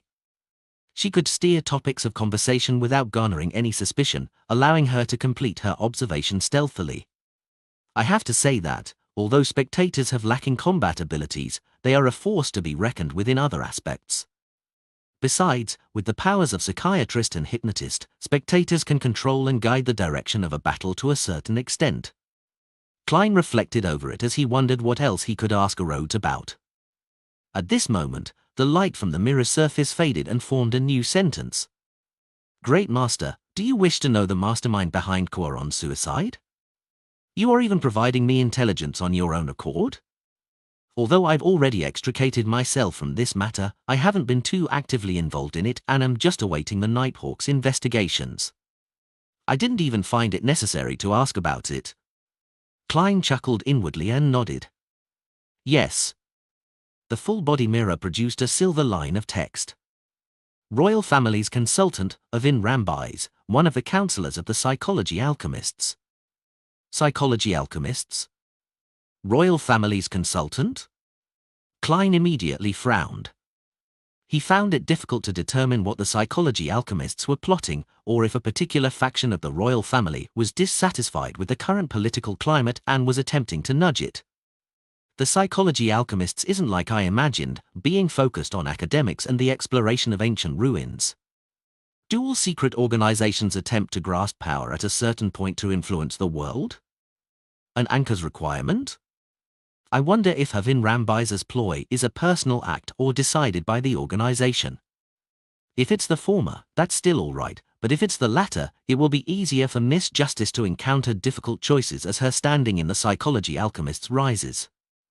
Klein's thoughts whirred as he returned to the question and answer game. He deliberated and asked, what else do you wish to say? Discover new stories at no/elbinin.c/om. If anyone else had asked such a question, Klein believed that Rhodes would smite them with lightning or use another malicious method to tease them. However, he believed that, as a supreme ruler above the spirit world, he had the right to ask such a question. It was also an opportunity to test Rhodes's bottom line. The silver light on the full-body mirror surface transformed into another new line without any hesitation. Great Master, Amon is already in Backland as you expected. As it's his avatar that came, I can see it. What do you mean as I expected? When did I expect it? Klein pricked up his brows and said, I'm aware. All right. That's it for today. I'll summon you again using the radio transceiver if I come across any more questions. Yes, Master, your loyal and humble servant, A. Rhodes, is constantly awaiting your orders. Goodbye. The mirror surface depicted an emoticon of waving a handkerchief. Klein watched in silence until everything was restored to normal. On the second day, which was a Monday, he had already made preparations to head to the southern continent. Apart from the luggage that contained 2 sets of clothes, £500, and some miscellaneous clothing that was meant for show, he threw the remaining £12,125 and 87 gold coins above the grey fog. The reason why he was so careful was because Klein had a deep impression on his last death and resurrection. If he hadn't had an anonymous account with a few £100 from Miss Justice, he had no idea how long he had to wander the streets. Perhaps he had to really get a job at the circus to be a clown, or he'd have to head to a certain gangster leader's place to borrow some money. Seeing that it was almost 3, Klein headed up above the grey fog, prepared to have this week's tarot gathering. He had previously done a divination here, and he received the conclusion that, unless they were in the same building, Blasphemer Amon was unable to detect a tarot club member being pulled up into the mysterious space above the grey fog. Before long, dark red beams shot up in the Grand Palace, materializing into blurry figures. Having confirmed that she was restarting her psychology lessons this week and having re-established contact with the psychology alchemists, Audrey looked towards the end of the long bronze table in a relatively good mood. She stood up, raised the corners of her skirt, and bowed. Good afternoon, Mr. Fool Tilda. Opposite her, the hanged man also got up and bowed, but he had another question on his mind. He had originally promised the world German sparrow that he would give him the mystical item made from the ocean songster beyond a characteristic last week. But to his dismay, something happened to the artisan, preventing him from handing it over in time. With regards to this, Alger planned on explaining the reason to the world at the tarot gathering before personally taking action to resolve the problems of the artisan. After the bow and exchanging greetings, Katlia was just about to say something when she saw Mr. Fool wrap the edges of the mottled table. This dull knock made all the tarot club members tense up. They had no idea what Mr. Fool was about to say. It must be something serious. Something that's emphasized by Mr. Fool at the beginning must be something serious. Audrey determined inwardly. The Fool Klein surveyed the area and said with a smile, Amon recently came to Backland. An avatar. Amon? Blasphemer Amon? Derek instantly felt his unpleasant memories become invoked. Be it parasitizing the former team captain, asking are you looking for me? Or coiling around his spirit body like a snake, Amon with his pointed hat was a nightmare he couldn't shirk away from. One had to know that, as a resident of the City of Silver, Derek had seen plenty of terrifying monsters. Only a few could make him feel uneasy and fearful just from a mere recollection. Amon has headed to Backland where Miss Justice and Miss Magician are living?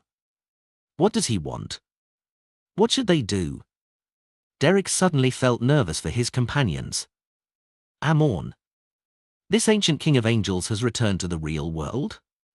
Indeed, when a revolution is about to happen or is descending, the waves of the times will come flooding in. Alger's eyes narrowed as he recalled what Vice Admiral Hurricane Chilangos had once said to him. Katlia's thoughts were similar to his. As the King of Angels had reappeared in the northern continent, she could catch a whiff of the unease. A phrase surfaced in her mind, the changing of an epoch. Amon.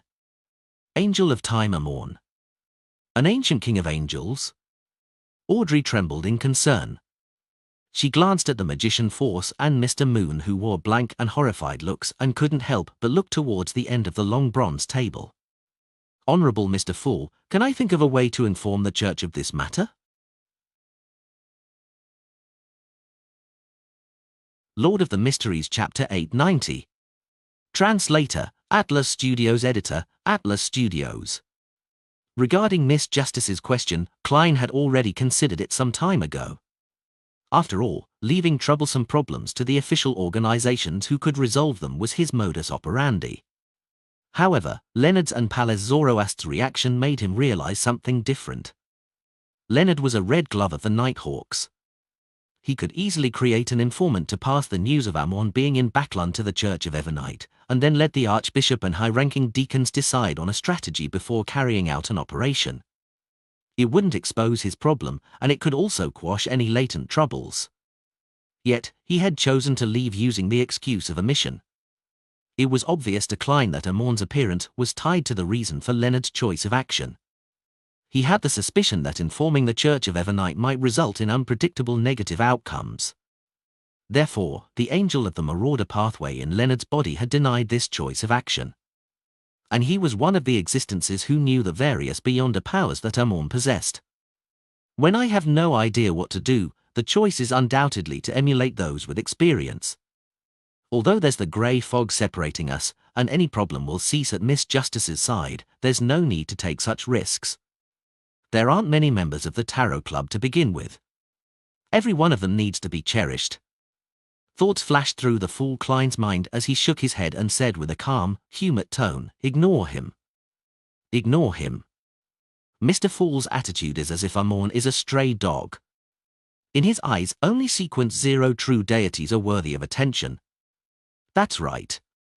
The last time the sun was possessed by Amon's avatar, Mr. Fool had easily cleansed it away. As long as Amon doesn't appear in person, it's not too big a problem for him. The reason Mr. Fool emphasized this matter at the beginning is to warn us to be careful. Alger thought in fearful respect and enlightenment. Audrey similarly interpreted the meaning that it was a trivial matter. She suddenly made the connection. Is Mr. World German Sparrow's temporary departure of Backlund to avoid Angel of Time Amon? To Mr. Fool, although he is still slowly recovering his standing, level, and powers, it's not difficult for him to deal with Amon's avatar. The sun's encounter is evidence. He got his bless to avoid Amon to not attract the Angel of Time's real body, as this can spoil his plans of awakening? Yes, he emphasized it to us as a warning, worried that we wouldn't react properly when chancing upon Amon. Mr. Fool really shows his concern for us. At this moment, Emlyn had just digested the matter of King of Angels blasphemer Amon's appearance in Backlund. Although he was arrogant, repeated tarot gatherings had allowed him to understand what a King of Angels was. It was an existence second to sanguine ancestor Lilith, second to the true deities that sat at the pinnacle sequence. They were the strongest ones who walked the real world. What's going to happen this time in Backlund? When the time comes, there will be dead people, the wounded, or the sick everywhere outside. I'll become busy again because of Father. Emlyn recalled his life after the great smog of Backlund as he showed signs of fear that such matters would happen again. Force also felt that the problem was significant. This was because if Angel of Time Amon really wanted to do something, it was very likely that he would inflict damage on a large scale. It was something that she could avoid by hiding at home and not heading out. She silently drew a breath and looked to the end of the long bronze table, worriedly asking, "Honorable Mr. Fool, why is Amon sending his avatar to Backlund?" Klein deliberated over his choice of words and looked around the table with a smile. Discover new stories at nov/elbin.c/om. To look for all of you. To look for us? The sentence seemed to be like bolts of lightning that struck Force and company awake. It left their spines numb. Right on the heels of that, Audrey made the connection of the reply to ignore him from before. She found Mr. Fool like the boundless ocean, and a mere avatar of blasphemer Amon was just a rock. It could only cause a tiny stir and nothing more. Although Amon's avatar came to find us Tarot Club members, Mr. Fool has said to ignore him, so there's no need to bother about him. Praise Mr. Fool.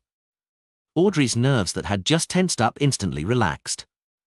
Emlyn, Force, and Derek also figured out something similar. They either leaned back into their seats, exhaled openly, or praised Mr. Fool from the bottom of their hearts. Katlia hadn't joined when Amon possessed the son Derek, and she had only learned of it during a few of the subsequent discussions. Therefore, she knew little and didn't have deep thoughts about it. She just felt worried over the situation where Amorn, a king of angels, was seeking out the Tarot Club members. Why would a king of angels like Amorn target the Tarot Club? He likely discovered our organization from the sun. What goal does he have, and why is he so confident? He is targeting Mr. Fool? He can sense the abnormalities of the grey fog. But Mr. Fool said to ignore him. This means that, under normal circumstances, Amorn is unable to tell who is a Tarot Club member? With Kings of Angels appearing, is the fifth epoch coming to an end? After Alger relaxed from his tense state, he began thinking about something else. Back when he informed the Church of Storms about Banzi Harbour's problem, his excuse was that he had heard someone at a bar mentioning it. And he had described this person using blasphemer Amorn's image. Thankfully, even if the church were to encounter Amorn, with the way they handle things, they wouldn't verify and question this matter. And regardless of Amorn's performance or because of his identity, they will definitely find him extremely suspicious and place weight on this suspicion. Alger wasn't worried that he would expose himself for this trivial problem, he only believed that it was best that he should be careful and not randomly use high-ranking Beyonders, especially angels, and above, as scapegoats. Hence, he warned himself. Although not every high-ranking Beyonder is at the level of any mention of it will be known, or have similar powers, mentioning it excessively might result in me encountering that existence due to the machinations of fate. After all, the higher one goes, the deeper the connections of fate will be.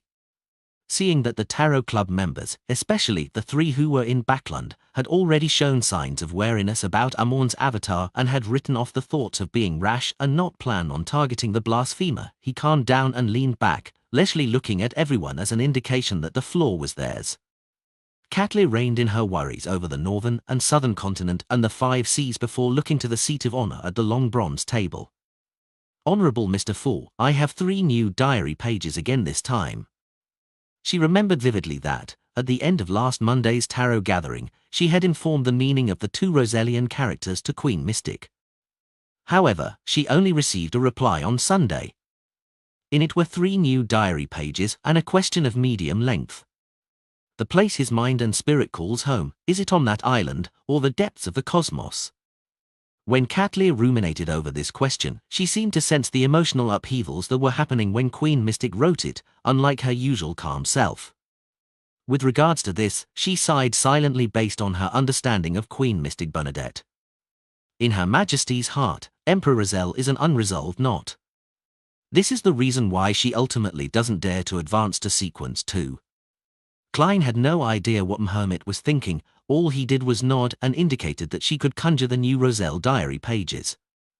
Soon, the 3 yellowish-brown goatskin pages appeared in his palm. The 10th of March. I participated in that ancient and most secret organization's gathering. After many observations, I'm increasingly puzzled over a problem. What does it mean to be the trend of the times? Who defines the trend of the times?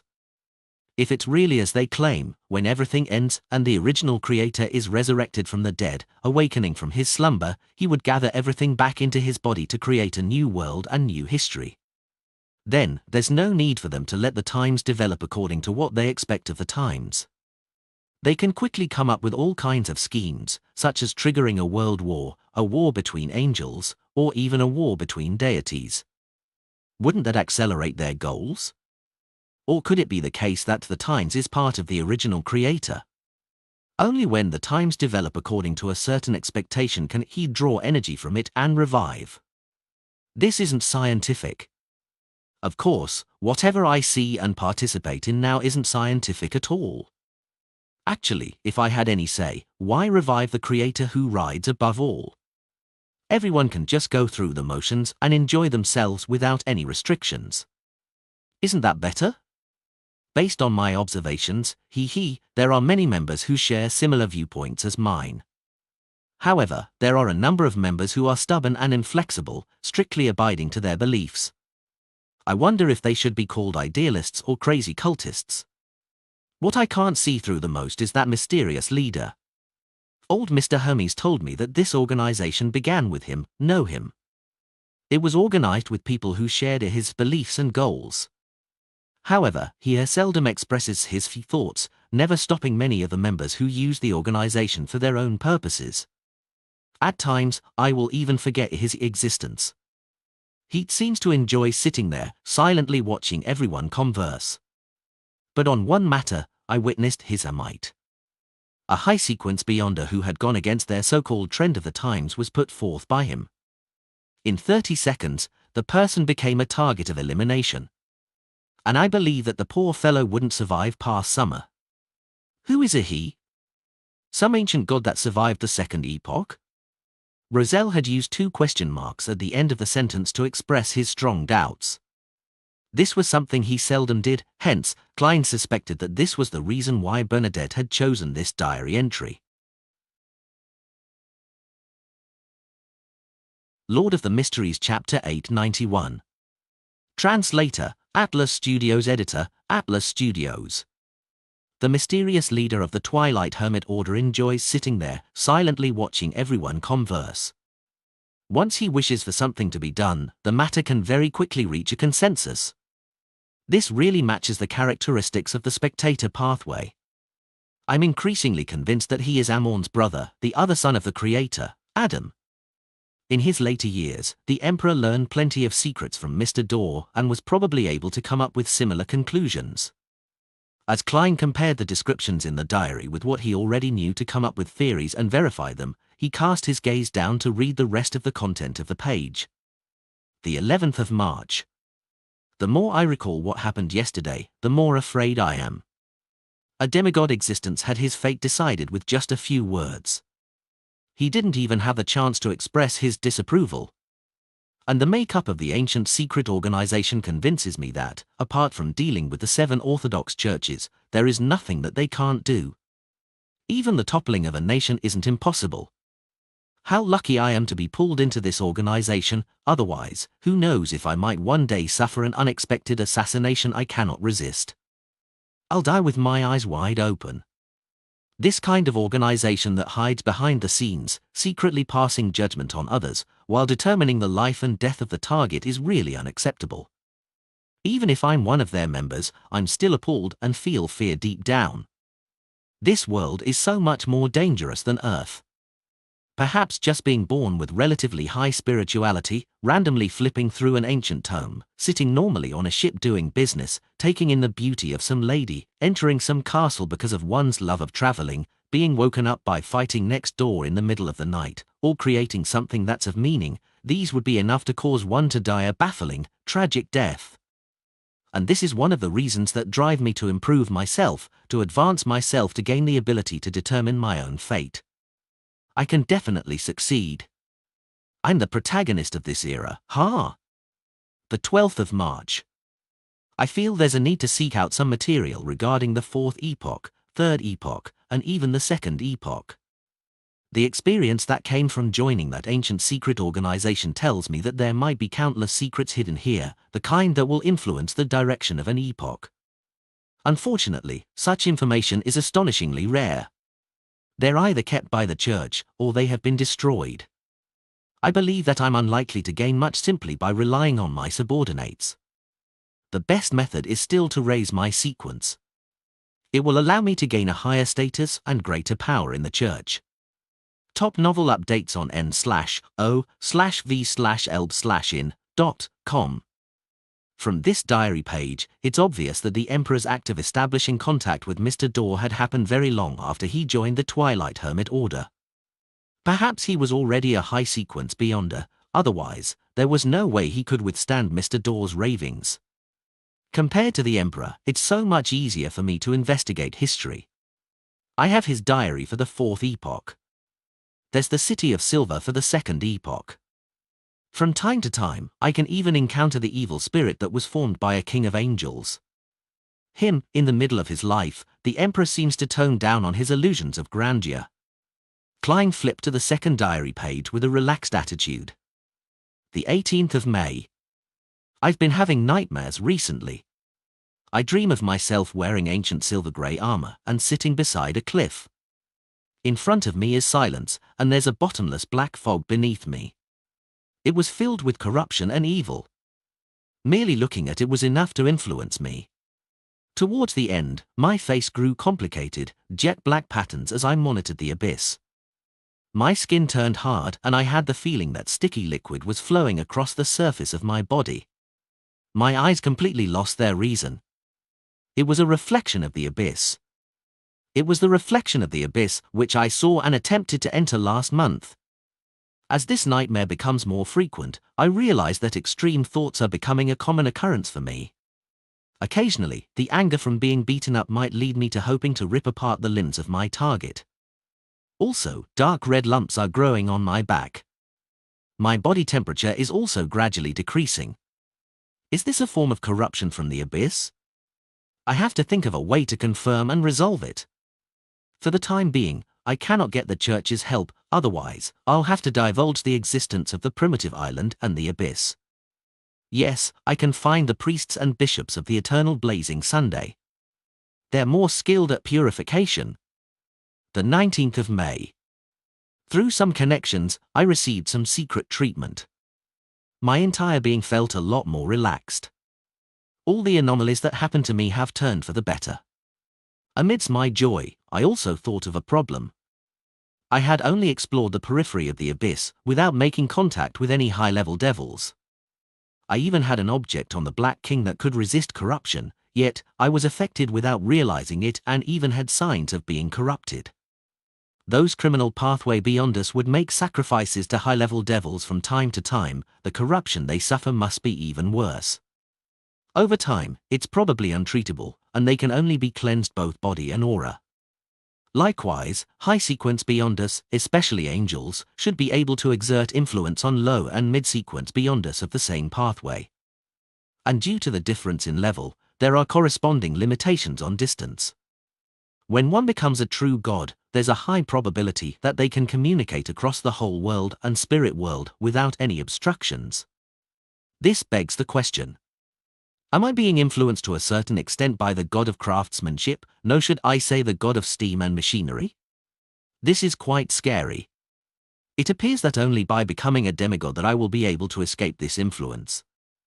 Thankfully, since the 5th epoch, there hasn't been any examples of true gods leaving the astral world to descend upon the land.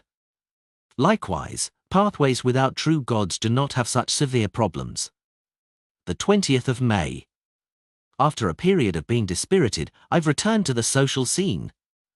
FCK, those bastards have been secretly mocking me, saying that the reason for me not coming out recently has to do with me having too much fun and turning weak. Just because my dark eye circles are more obvious because of my nightmare-induced poor sleep quality. I want to let them know what it means by the difference in one's talent. I wonder what an angel's influence is like on a low or mid-sequence beyonder. The transmission of ravings over great distances? Automatic characteristic attraction? Regardless of where it is, as long as one's honorific name is chanted, one will have the godhood to reply? When meeting each other, is it the direct acquisition and erosion of one's beyonder characteristic? If all of this is possible, it's equivalent to a mini-deity. It's no wonder that angels in the 2nd epoch are called subsidiary gods. Klein's thoughts raced as he flipped the page in his hand to read the last diary page. The 12th of October. Edwards ran to me, telling me that one of his knights discovered a strange chapel. It might have to do with the faith before the 4th epoch. This piqued my interest as I immediately rushed to the tiny city by the name of Bayman.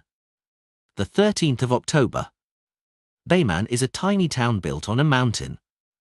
The buildings all have protruded domes, just like a white straw hat. It's very special. Following the street, and covering several flights of stairs, I finally found the strange chapel. On the surface, it looked like an ordinary residence with nothing special about it. Only by entering would one discover the difference. There was only one priest here. He was a genial middle-aged man who wore a simple white robe. He had a pale gold beard that covered half his face. His light-colored eyes were clear like a child's. He claimed the place to be a temple of the Creator. Any creature from any species, any believer of any deity could enter. When I heard him mention this, it reminded me of a question I had. Apart from the 7 orthodox deities, the other faiths are deemed as heretics.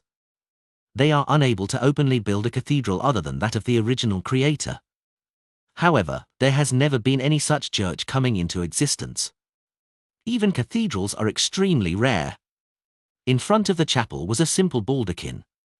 In it was a man carrying a cross. This was likely the divine image of the so-called creator. I sat in the front pew and idly chatted with the priest. He told me of many different stories. He said that when humans were first born, the ones that ruled the skies, land, and sea were all sorts of crazy, bloodthirsty monsters. They were said to be the origins of the later species, dragons, giants, and elves. These monsters freely indulged in their desires, occupying all kinds of places. It appeared that it wouldn't take long before they destroyed the entire world. At this moment, it was the Creator who had awoken. He'd retrieved the special traits and powers that they had been blessed with, and he had bestowed it to the humans. After that, he returned to his slumber, leaving behind a prophecy. When madness, cruelty, greed, indulgence, coldness, and bloodthirstiness drowns the land once again, he would awaken and retrieve everything. As we spoke, the priest held the hanging cross by his chest and silently prayed. Such a myth is completely different from the church's canon. There are many interesting parts that are worth thinking about. The 15th of October. I've been back in Trier for a day. Only then did I forget to ask the priest for his name. Forget it. There will still be a chance in the future. My sixth sense as a man tells me that I'll definitely head to that chapel again. Isn't this the condensed version of the City of Silver's myth? The period around the end of the second epoch and the beginning of the third epoch. That priest seems to know a lot. Perhaps an organization that passes down such a myth over the generations know a lot. Klein's mind stirred as the diary pages in his hand vanished. Then, he looked up at Hermit. Go ahead. Katlia immediately bowed her head. Honorable Mr. Fool, what I wish to know is if the place that Emperor Razel's mind and spirit calls home on that island or the depths of the cosmos. That island? That primitive island that caused Grimm to die and had left the Emperor shocked. From the looks of it, the Emperor treated the island with great importance towards the end of his life. Even Queen Mystic Bernadette noticed it. What does deep in the cosmos mean? The astral world? Or some other planet? There are many things about the Emperor that transcends his era, so he's suspected by his daughter to be an alien? Although it's a little ridiculous, it adheres to logic. After all, research has proven that this is a planet. The sun is a star, and apart from that is the endless universe, a galaxy with countless stars. How should I answer? I can't just tell her about transmigration. But it's not like I can't say anything. Klein pondered for a while before shaking his head with a smile. Neither of them. Lord of the Mysteries Chapter 892. Translator, Atlas Studios. Editor, Atlas Studios. Neither of them. Katlia ruminated over Mr. Fool's reply, suddenly feeling at a loss as to the true meaning of the question.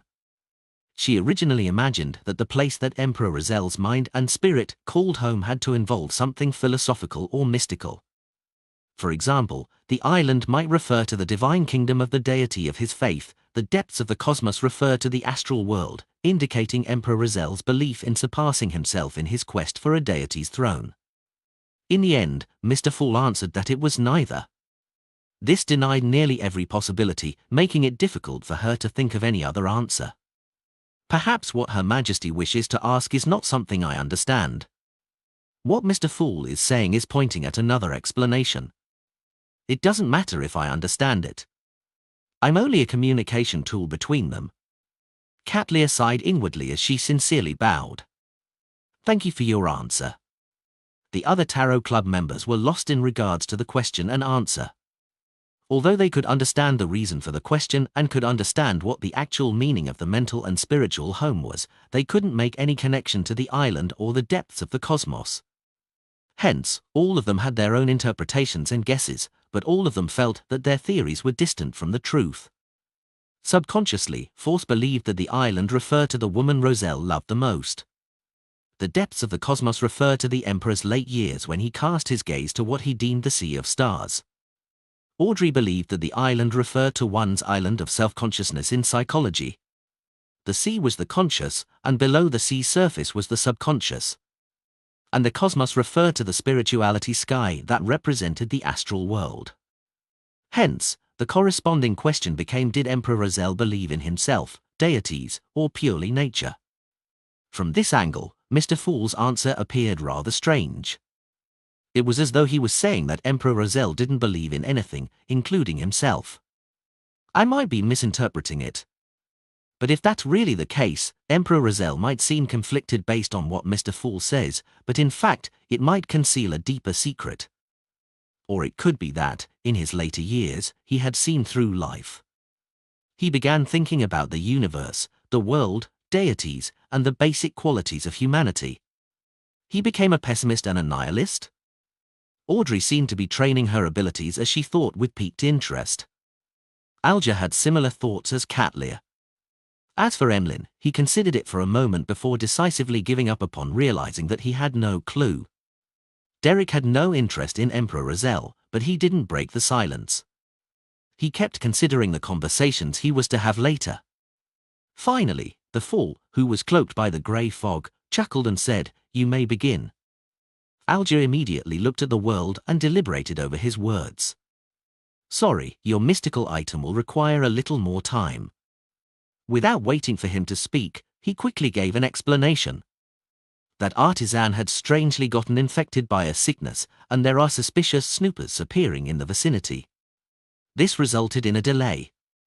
I will personally make a trip to see if I can resolve his problem so that he can quickly recover. We'll try to make the mystical item you need within 2 weeks. He spoke extremely sincerely as a way to express his apologies and importance on the matter. But in his actual description, he had secretly pushed all the blame to the artisan. It was as though he was saying to the world that if he were displeased, I will teach him a lesson for you. If that's not enough, I will even give you his exact location for you to personally pay him a visit. That artisan sure is troublesome. Mr. Hanged Man treats this quite seriously.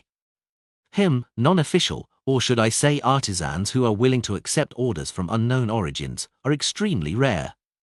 If they can be secured, it's best that they are secured. Klein pondered for a moment and got the world to hoarsely reply, I will allow this delay, but there shouldn't be a next time. He spoke very calmly, but it alarmed Alger. He could almost feel the hidden murderous intent in the world German Sparrow. Thank you for your understanding, he said with a staid expression. Upon hearing their conversation, Catlear looked at the Hanged Man, curled her lips, and nudged her glasses. She said, if you are unable to resolve the problems, I can provide some help. From her point of view, as long as the problem wasn't serious, she could even do it for free. After all, this meant that she could skip the Hanged Man and directly establish connections with the artisan. Alger obviously sensed the true intent of this pirate admiral. He felt that she was beginning to severely encroach into his territory, giving him a certain level of pressure. He paused for a moment and replied in an unperturbed manner, then, I will thank you on his behalf for your kindness. On the one hand, he expressed his close ties with the artisan, and on the other hand, didn't directly object to her help, thus, giving him sufficient leeway. Compared to having German Sparrow find fault with him, sacrificing some benefits wasn't something unacceptable. Read the latest stories on novelbin.com. Catlear didn't harp on the matter as she turned to look at the world. Are you pleased with the information on West Balam? She had already gathered all the information on West Balam that German Sparrow needed last Thursday. She had handed it to him via the strange messenger. She was filled with fear when it came to Mr. Fool, so given any other methods, she was unwilling to disturb that existence. It cost me a total of £300. If it wasn't good enough, I would have asked for a refund there and then. Klein mumbled and made the world answer tersely as an affirmation. Then, the fake person cast its gaze on Miss Magician. Force immediately felt uncomfortable, akin to the feeling of a rat being targeted by a cat. She couldn't help but consider if she had done something wrong. Could it be that during my conversation with Zio, my description, no defamation of Dwayne Dantes, was heard by him? Or is he displeased that I didn't refund him the money? Force stopped thinking about the bodyguard mission that had happened days ago as she asked, quaking with consternation, "Mr. World, is there something?" The World nodded and said, "A commission. Get information on Calderon City from the Abraham family. Most important of all is its location. Calderon City. Why is the world suddenly searching for this mysterious spirit world city? An instruction from Mr. Fool?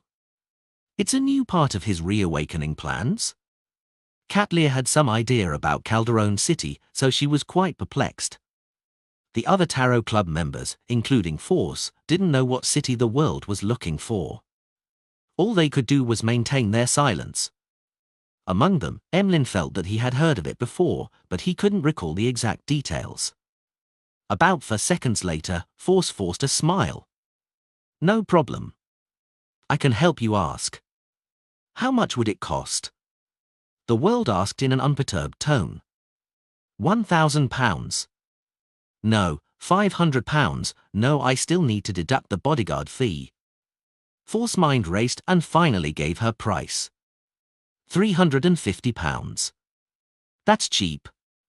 Other than the Spirit World 7 lights, perhaps only the Abraham family has detailed information on Calderon City. Yes, to Miss Magician, it's just about asking her teacher. It's indeed simple and convenient. It's no wonder it's not expensive. Klein was first surprised before coming to a realization. He made the world nod and say, "Deal." After watching this transaction close, Audrey noticed something amusing. Miss Magician seems to be very afraid of Mr. World. It was to the point of being a reflex. She had previously met Dwayne Dantes, but didn't know that he was German Sparrow. During this period, she discovered something terrifying. I'll arrange to meet her and Zio at Glaine's place. Let's see if I can figure out something. Audrey thought as she indiscernibly nodded. At this moment, seeing that the world had nothing else, Emlyn hurriedly looked at the sun. "Do you have the sequence 5 beyond a characteristic of the artificial vampire?"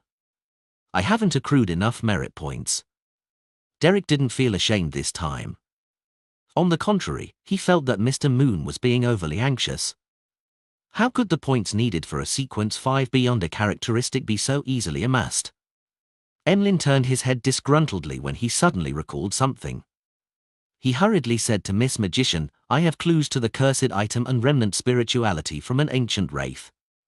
I'm waiting for more detailed information.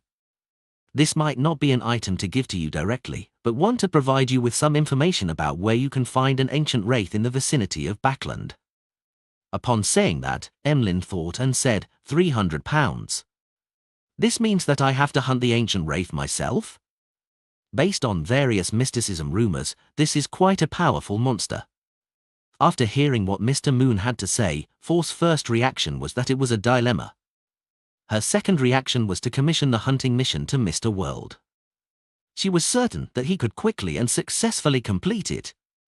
But upon the thought that hiring Mr. World might cost far more than what the ancient wraith was worth, she felt that it was better to attempt it herself. "I'll wait until Zio becomes an interrogator. Together, we should have a higher chance. Besides, I still have Leymano's travels with me. On it is a demigod-level high sequence beyond a power and angel's embrace. There are plenty of unique beyond a powers in it, and below that of high sequence beyond us, it's practically a divine artifact. I have little actual combat experience since I'm fleeing most of the time. This is an opportunity." Force quickly made a decision and said to the Moon, "Emlyn, deal." After confirming some other matters, the transaction segment came to an end. Klein got the world German Sparrow to beat Mr. Hanged Man to the punch by looking around and saying, "My preliminary investigations regarding Backland's Kuaron suicide has borne fruit."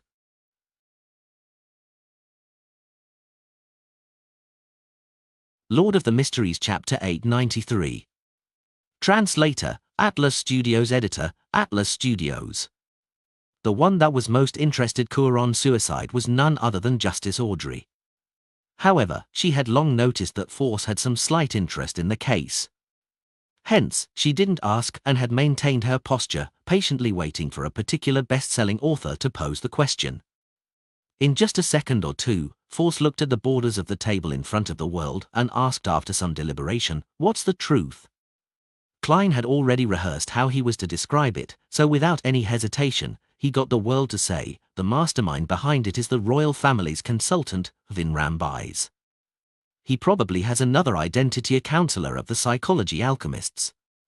When she heard the first sentence, Audrey's mind had already naturally produced the image of a genial elder. This man came from an aristocratic background. He had graduated from Birth University and possessed profound knowledge and outstanding insight. He had been a consultant to the royal family for more than a decade and was publicly recognized as a scholar, a good man, a gentleman. Audrey had previously suspected that Cuaron's suicide might have been instigated by the royal family, but she never expected the mastermind to be the genial, amiable, kind, and humorous Vin Rambais. When the world announced the other identity of the man, she found herself unable to hide her alarm and puzzlement. Vin Rambais is a beyonder? He's a counselor of the psychology alchemists? This also means that he might be a demigod. I've seen him so many times, but I've never connected him to the mysterious world. I always found him to be solely a scholar, a knowledgeable scholar. If Mr. World wasn't misled in his investigations, I'd really find it unbelievable. That Vin Rambais, who's known to be helpful to others, would treat a life with such coldness. He coldly made a child lose his father, a wife to lose her husband, parents to lose their son. He usually presents himself to be cultured and loving. Politics is dirtier than I imagined. Same for the royal family. Speaking of which, I have yet to meet a counselor of the psychology alchemists. I've never made contact with their upper echelons. I never expected that this secret organization is almost no different from the cults like the Aurora Order and Numinous Episcopate. Our tarot club is better. Mr. Fool is always stopping or disrupting the plans of the evil gods and devils. While Audrey's mind was in chaos, Alger acutely sensed the brewing problems in Backland's political climate. He felt that various factions were interlinked and that there were many secrets. They formed a massive bucket of explosives that could explode at any time. The nobles, royal family, Church of Storms, Church of Evernight, Church of Steam, the burgeoning rich, the commoners who live on a precipice, and the lowest class who live abject lives. The revolution of the times is so obvious. To think I didn't recognize this at all. I just simply believed Chilangoza's words and the evidence he showed. An epoch where the old gods fade and new gods arise is about to descend. The tides of history are roaring in an unstoppable manner. Alger silently sighed, seemingly seeing the tall Gothic bell tower and the bell of order that hung in it. And surrounding this famous landmark, swirls of air was materializing and the light was darkening. It appeared that eddies were gearing up to form hurricanes. Suddenly, Alger had a theory. What arises might not be a new god, but an ancient god from an even more remote age. He instinctively glanced at the seat of honor at the end of the long bronze table before quickly retracting his gaze. He could hardly quell the upheavals in his heart. At that moment, he had a baffling feeling that his ambition and goals were too puny. He had only wanted to become an archbishop of the Church of Storms, a saint. In this position, he would have authority in the world and he could direct many things in secret. Since the old gods are fading away and new gods are rising, Mr. Fool will be returning to his throne in the astral world. Then why shouldn't I consider being an angel? Only at this level can I complete a qualitative change in my existence. I'll be able to live a long lifespan. Only then can I lord over people and lead a large-scale organization. I'll wield authority over the world. As thoughts flashed through his mind, Alger trembled in an almost indiscernible manner. His heart was spewing with agitated emotions. When Cat Lear connected Queen Mystic's whereabouts for the past 2 months, she felt that the latter had been spending a large portion of her time in Backland. Is something about to happen in Backland? I can try asking when I write this time. I wonder what response Her Majesty will give. Cat Lear nudged her heavy glasses on her nose and swept her gaze across Miss Justice and the other members from Backland. Force knew some of the details of Cuaron's suicide case. She knew that the victim had acted on his own the entire time and that he wasn't controlled. She also knew that the witnesses believed without a doubt that everything was a result of Dwayne Dantes. Comparing this with the actual situation had induced a deep sense of fear towards the counselor of the psychology alchemists. She didn't wish that she would one day find out that her thoughts and hobbies were all a result of someone else's doing. How is this different from being a puppet? A high-sequence beyonder of the spectator pathway is terrifying. However, this is really good writing material. Currently, the science of psychology already has hypnosis. In my next book, I want to write about a sick girl liking a gentleman. She uses hypnosis to make him fall in love with her. The ending climax is when she discovers that the gentleman is actually a master hypnotist. Force gaped her mouth before closing it again. She didn't ask further about Vin Rambis since she didn't know him at all. Klein's sharing of Vin Rambis was mainly to warn Miss Justice. He wanted her to be careful and wary of this psychology alchemist's counselor. Now, seeing that his goal had been achieved, he said, "There's another matter. Help me take note of Brigadier General Konas Kilger. He's the deputy director of MI9. On the surface, he's only a sequence 5, but in actual fact, he's a Black Emperor pathway demigod. He possesses rather potent spiritual perception and can sharply detect that others are observing him. Konas Kilger." Audrey repeated this name inwardly and realized that she had no impression of this gentleman. Either we have little overlap in our social circles, to the point of just nodding at each other when bumping into one another without asking who the other is, or he keeps an extremely low profile. He doesn't attend such gatherings often. If I have a chance, I should ask Kantz. He's from MI9. He definitely knows this superior of his. Audrey was no longer surprised that Konas was a demigod despite being a sequence 5 in name.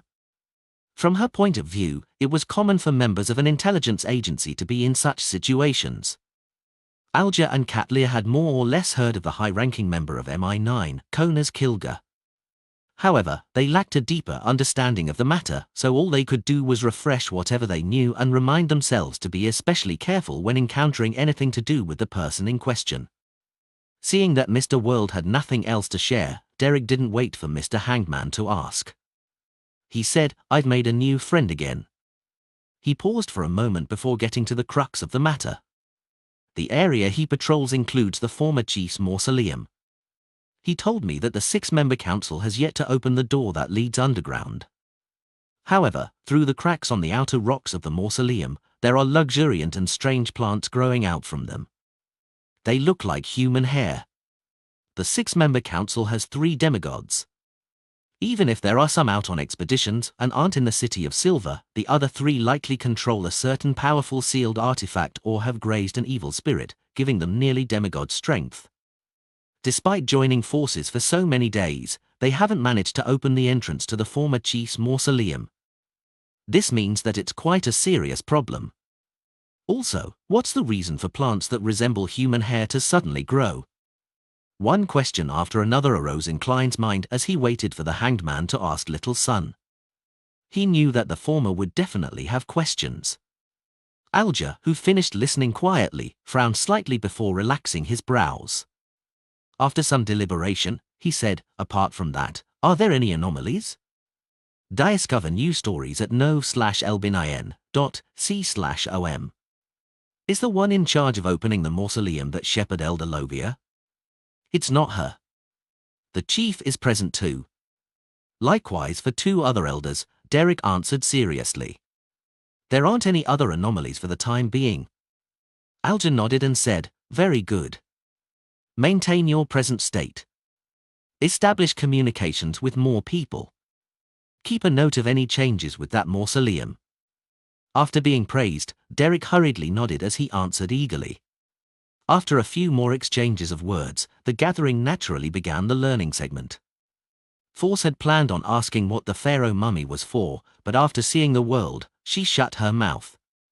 When the gathering ended, Klein, who had returned to the real world, turned on the tap and washed his face and hands before patiently waiting for night to come. When the time came, he would be riding on a military airship to Desi Bay. Southern continent, Barents Harbor. As the Golden Dream was cruising south in the fog sea, Danitz only took a few days to arrive at the harbour northmost of West Balam. He draped himself with a dark-coloured cloak and carried a suitcase. Wearing the sun brooch inside his clothes, he carried an iron-black boxing glove close to his chest.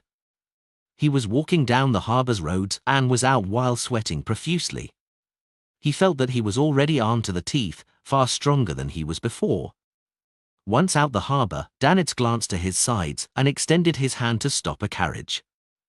When the carriage driver saw him, he said out a string of words. "Percent Hashut and. What is he saying?" Danitz looked blankly at him. It took him a few seconds to recall one thing. He didn't know the local language, Dutanese, at all. And back when he came to West Balam, he had his captain, a polyglot, leading the crew. He didn't need to worry that he didn't understand anything. Lord of the Mysteries Chapter 894. Translator, Atlas Studios. Editor, Atlas Studios. Danitz turned agape as he subconsciously said in Inti's, "Hotel." The air seemed to instantly freeze as Danitz looked at the carriage driver's dark brown skin, coarse and messy black hair, rather soft facial contours, and blank expression. He exhaled silently and blamed it on his bad luck before silently carrying his luggage to walk down the street. Dogsht! I actually encountered a carriage driver who doesn't know Intis. Shouldn't someone who picks up passengers near the harbour know a few northern continent languages? There are so many people from Intis, Lun, and Faisak around here. As Danitz grumbled, he looked ahead to look for pedestrians who looked to be from the northern continent or had similar heritage in a bid to smoothen his process of checking into a hotel and filling his stomach. According to what he knew, Berens Harbour had quite a number of people from Intis, Lun, Fainapota, and Faisak who had migrated here. As long as he met one, communication wouldn't be a problem. However, Danitz felt that all of this was built on a premise: he had to ensure that he didn't collapse from heat stroke. This dogged weather. He looked up at the azure blue sky, white clouds, and the sun which wasn't too glaring. Cursing with a warped expression, he raised his hand to wipe the sweat from his forehead. Despite his cursing, Danitz actually knew that the temperature in the southern continent was considered mild to the point that even calling it slightly cool wasn't an exaggeration. The reason why he was feeling so hot was because he was wearing the sun brooch. However, having just arrived and having not figured out the situation in his surroundings, he didn't dare remove the brooch to stuff it into his luggage bag. If he were to lose the item, he could imagine the cold and crazy look German Sparrow would give him. "Come on, give me a few people from the northern continent.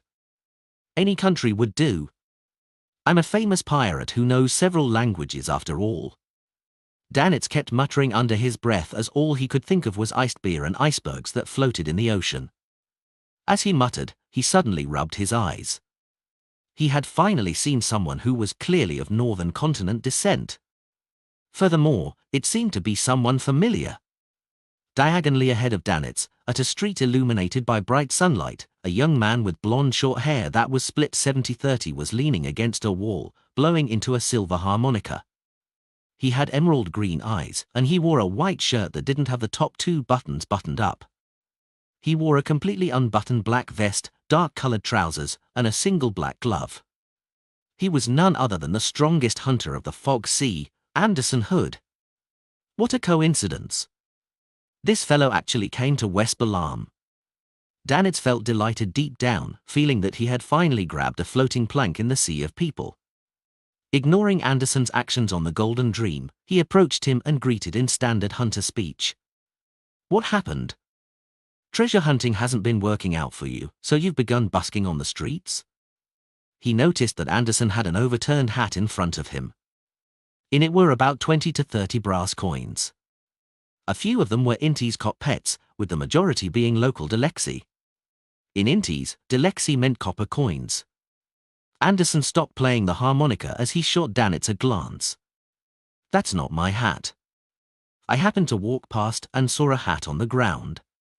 Seeing how no one discovered it, I felt a little wistful and took out my harmonica to play it. To my surprise, quite a number of people gathered around to listen and threw money in it. A boorish pirate like you probably doesn't understand the beauty of music and how it has no borders. I'm telling you, your captain especially likes. Stop. Dannett's forehead throbbed as he stopped Anderson from diverting the topic of conversation. He asked, "Why are you here?" Anderson held the harmonica and thought about it seriously. That's a good question.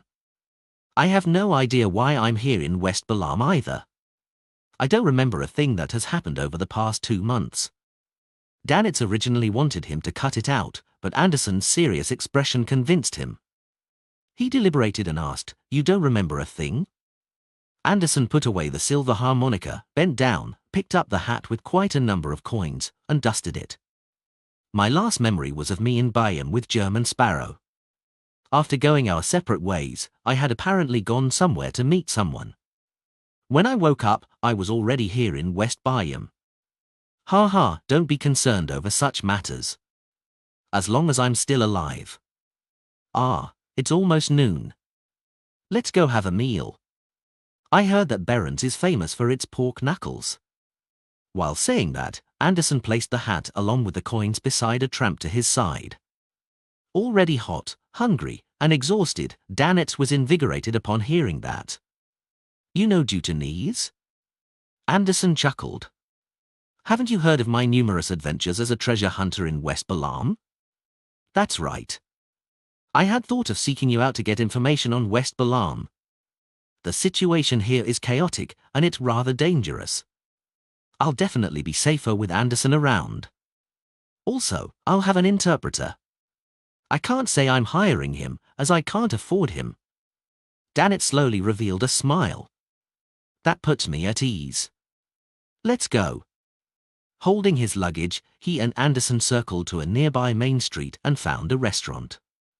Upon hearing the waiter speak in his native tongue, and seeing the menu filled with indecipherable text, Dannett felt a headache as he hurriedly said to Anderson, "I'll leave it to you."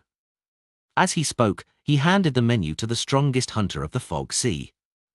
Anderson didn't reach out his hand as he replied with a composed expression, "I can't read it either." "Didn't you say you know Jutanese?" Dannett blurted out in surprise. Anderson threw up his hands. "I didn't say that. What has my repeated visits to West Balam in search of treasure have to do with knowing Jutanese? Without knowing Jutanese, how are you able to understand those texts in the ancient temples and castle ruins? How do you seek out treasure?" Dannett's expression contorted bit by bit as his tone sped up without him realizing it. Top novel updates on n/o/v/elb/in.com. Anderson picked up the cup served by the waiter and gulped it down. Problems that can be solved with a dictionary aren't problems. Besides, does not knowing Jutanese mean that you can't communicate with the people from the southern continent? With that said, he turned to look at the waiter. Speaking in the Inti's language, he said, 2 specialty pork knuckles. The waiter obviously gave him a blank look as he kept pointing at the menu. Anderson didn't fluster at all as he unhurriedly pressed his right hand to his nose and mimicked the grunting of a pig. The waiter was first taken aback before revealing a look of enlightenment. Then, Anderson pointed at his knuckles and pointed at the Berens label on the menu before using his fingers to show $2 as the waiter spoke in an accented Jutanese. He repeatedly nodded to show his comprehension. By the side, Dannett was dumbfounded by what he saw. After a series of gestures, mixed with a few basic Jutanese words, he finally finished ordering the meal. Turning his head to Dannett, he smiled. Get it? In this world, there's a common language, body language. Dannett watched with a frozen expression as he curled the corners of his lips as a response. A carriage drove out of West Borough and it headed south at an intersection. Soon, it arrived at a military base. With Colonel Calvin's letter and a junior officer escorting him, Klein successfully entered the base and arrived at a square paved with rammed earth. Berthed on it was a dark blue and white behemoth. This airship was dozens of meters long, and its truss had solid and light composite metal frames extended from it. They were intercrossed with one another as they held up an impermeable cloth used as cushions. Beneath it were openings mounted with machine guns, projectile launchers, and cannons. At this moment, the ignition steam engine had yet to hum, and the corresponding propellers were still static. Everything appeared extremely silent. Klein handed his documents and proof of identity to the officer on guard by the gangway. After receiving permission, he walked up onto the airship with his suitcase in hand. It was like a ship with 3 sections. The uppermost section had complicated machinery and a cargo hall. The middle section had a hall for buffet and balls.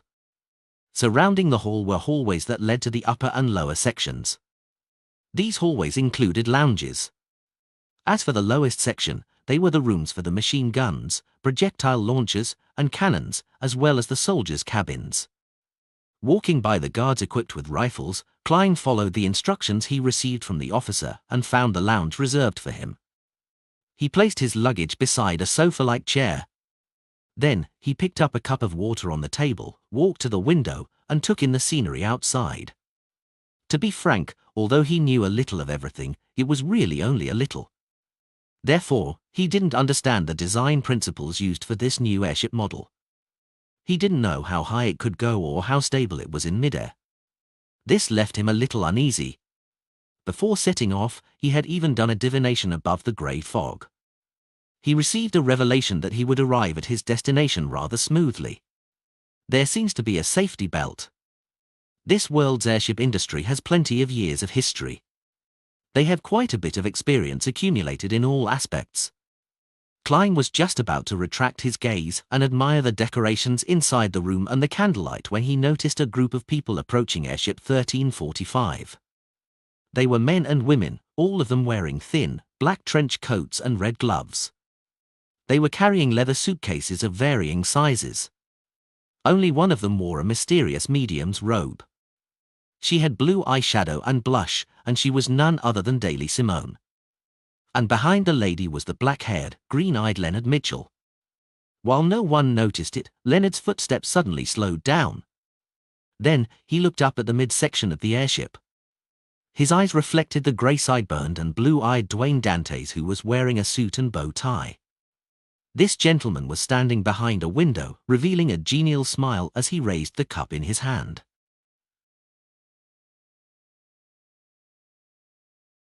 Lord of the Mysteries Chapter 895. Translator, Atlas Studios. Editor, Atlas Studios. Leonard's expression froze for a moment before he composed himself. He had already remembered that Dwayne Dantes was working with the military and was preparing to sell a batch of firearms and cannons to West Balam. Therefore, even though it was surprising to see this gentleman appear on a military airship, it wasn't jarring in any way. The only issue is why he's heading to West Balam so quickly? Amon's arrival has also exerted some pressure on him. Leonard's mind raced as he leveled his gaze and walked up the gangway with his teammates to the midsection and entered a huge lounge reserved for them. Not long after the red gloves took their seats, a deep hum sounded. The rotating of the propeller and all kinds of frictional sounds were heard. It caused the floorboards and walls to gently shake. As the tremors increased in intensity, it turned into a wobbling motion as the airship rose up and slowly regained its stability. Klein had already sat down and buckled his seatbelt. He was looking at his surroundings out of curiosity as he experienced a different form of flight. The takeoff isn't too stable.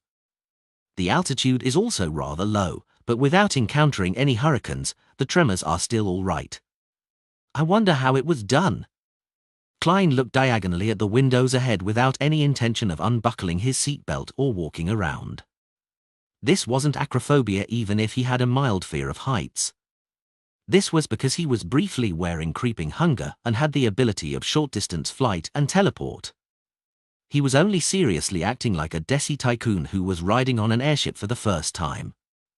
Top novel updates on n/o/v/elb/in.com. At this moment, Klein's spiritual perception was triggered.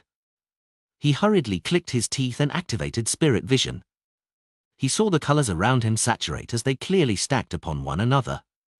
He saw bones spew out from the floor, gushing out like a fountain in midair, forming a giant skeleton that was nearly 4 meters tall. This skeleton's eye sockets were burning with dark flames. Its arms were hanging down, holding a folded letter. Mr. Azek's messenger. He has finally recovered from his state of metamorphosis? Klein was pleasantly surprised as he tried to stand up to receive the letter. But when he felt a force pulling him back at his abdomen, he recalled that had his seatbelt buckled. When he reached out to unbuckle it, the skeleton messenger crouched down and stuffed the letter into his hands. Klein was taken aback as he looked up into the eye sockets, which were burning with pitch-black flames. He nodded gently as form of gratitude. He could understand why the messenger didn't appear from the section below, allowing half his body to tear through the floorboard, as this was a military airship. Apart from the red gloves, there were probably other Beyonders. They also had spiritual perceptions and different levels of spirit vision. They could also barely sense the messenger's existence. But I don't think that delivering a letter in such a crouched manner is being polite. I'd rather it did what it used to. Klein mumbled and saw the skeleton messenger crumble into illusory bones, gushing down like a waterfall.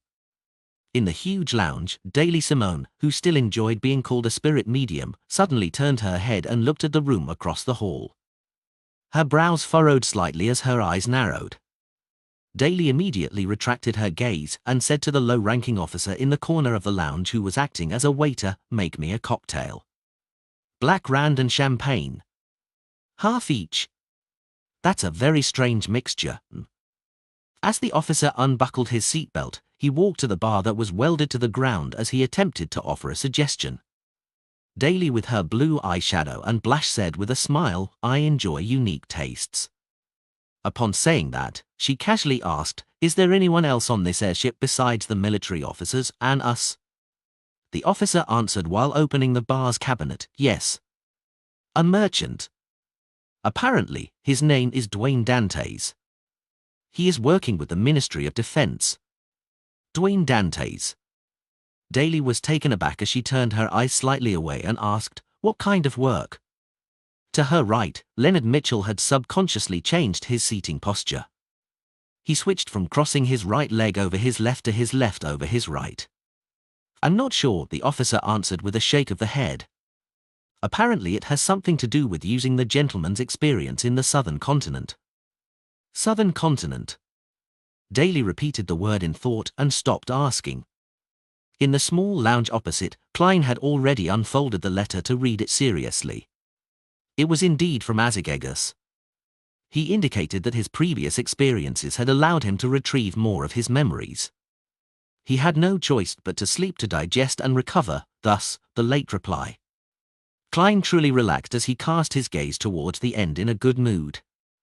In regards to the spirit world plunderers, Azig's description was, "It's a rather scheming and rare creature. They are very good at disguises, making it very difficult to find them. One thing to make use of is their strong aggressiveness. However, they're also very dangerous. Even with a strength that is close to sequence 4, one needs to be sufficiently careful, otherwise, one can accidentally end up as its sole avatar. Its exact characteristic is? I'm not sure, nor am I able to recall where spirit world plunderers are most active. I suggest you pray to Aomoria. He is very friendly to humans and will be willing to answer similar questions while wielding authority in such matters. The ritual's key is the correct honorific name and symbol. Once you have the clues to a spirit world plunderer, you can wait a while. I might be able to provide you some help. How can I bother you?" Klein raised his right hand and pinched the two ends of his mouth. He then flipped the page and read the final page. "Likewise, I will help you seal that glove once again. It's not that I do not wish to teach you the way to seal it, but it's unlikely that you can do it. This requires the power of the underworld, requiring, at the very least, an undying to do it. All right. I should quickly have some free time. I recall you mentioning about Death's Ring. Mr. Azig's changes don't seem too significant. At least I can't tell from the letter."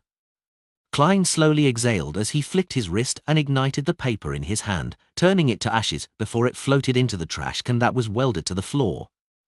Although he didn't receive the whereabouts of spirit world plunderers from Azig, he could also determine that this descendant of death similarly didn't remember Calderon City.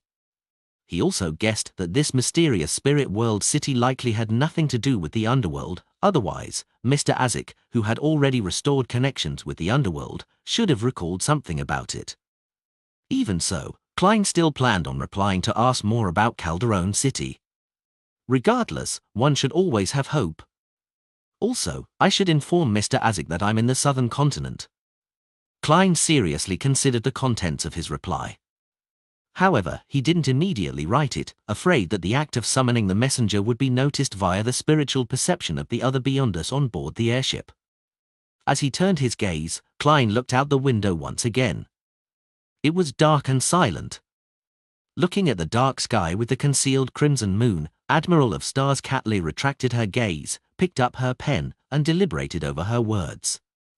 The answer is neither. She was originally somewhat perplexed as to why Queen Mystic hadn't directly asked what home was. Instead, she had attached two guesses. This made it easy for the question to receive an ineffective answer. But on second thought, she believed that Queen Mystic had thought it through in a way far better than she could have. This was because this question was posed to a secret existence that was suspected to be an ancient god.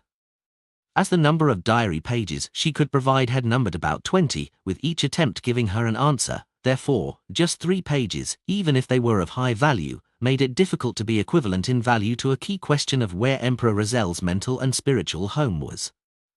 The secrets concealed within might even be more important than a single card of blasphemy. And Her Majesty's question seems stubborn.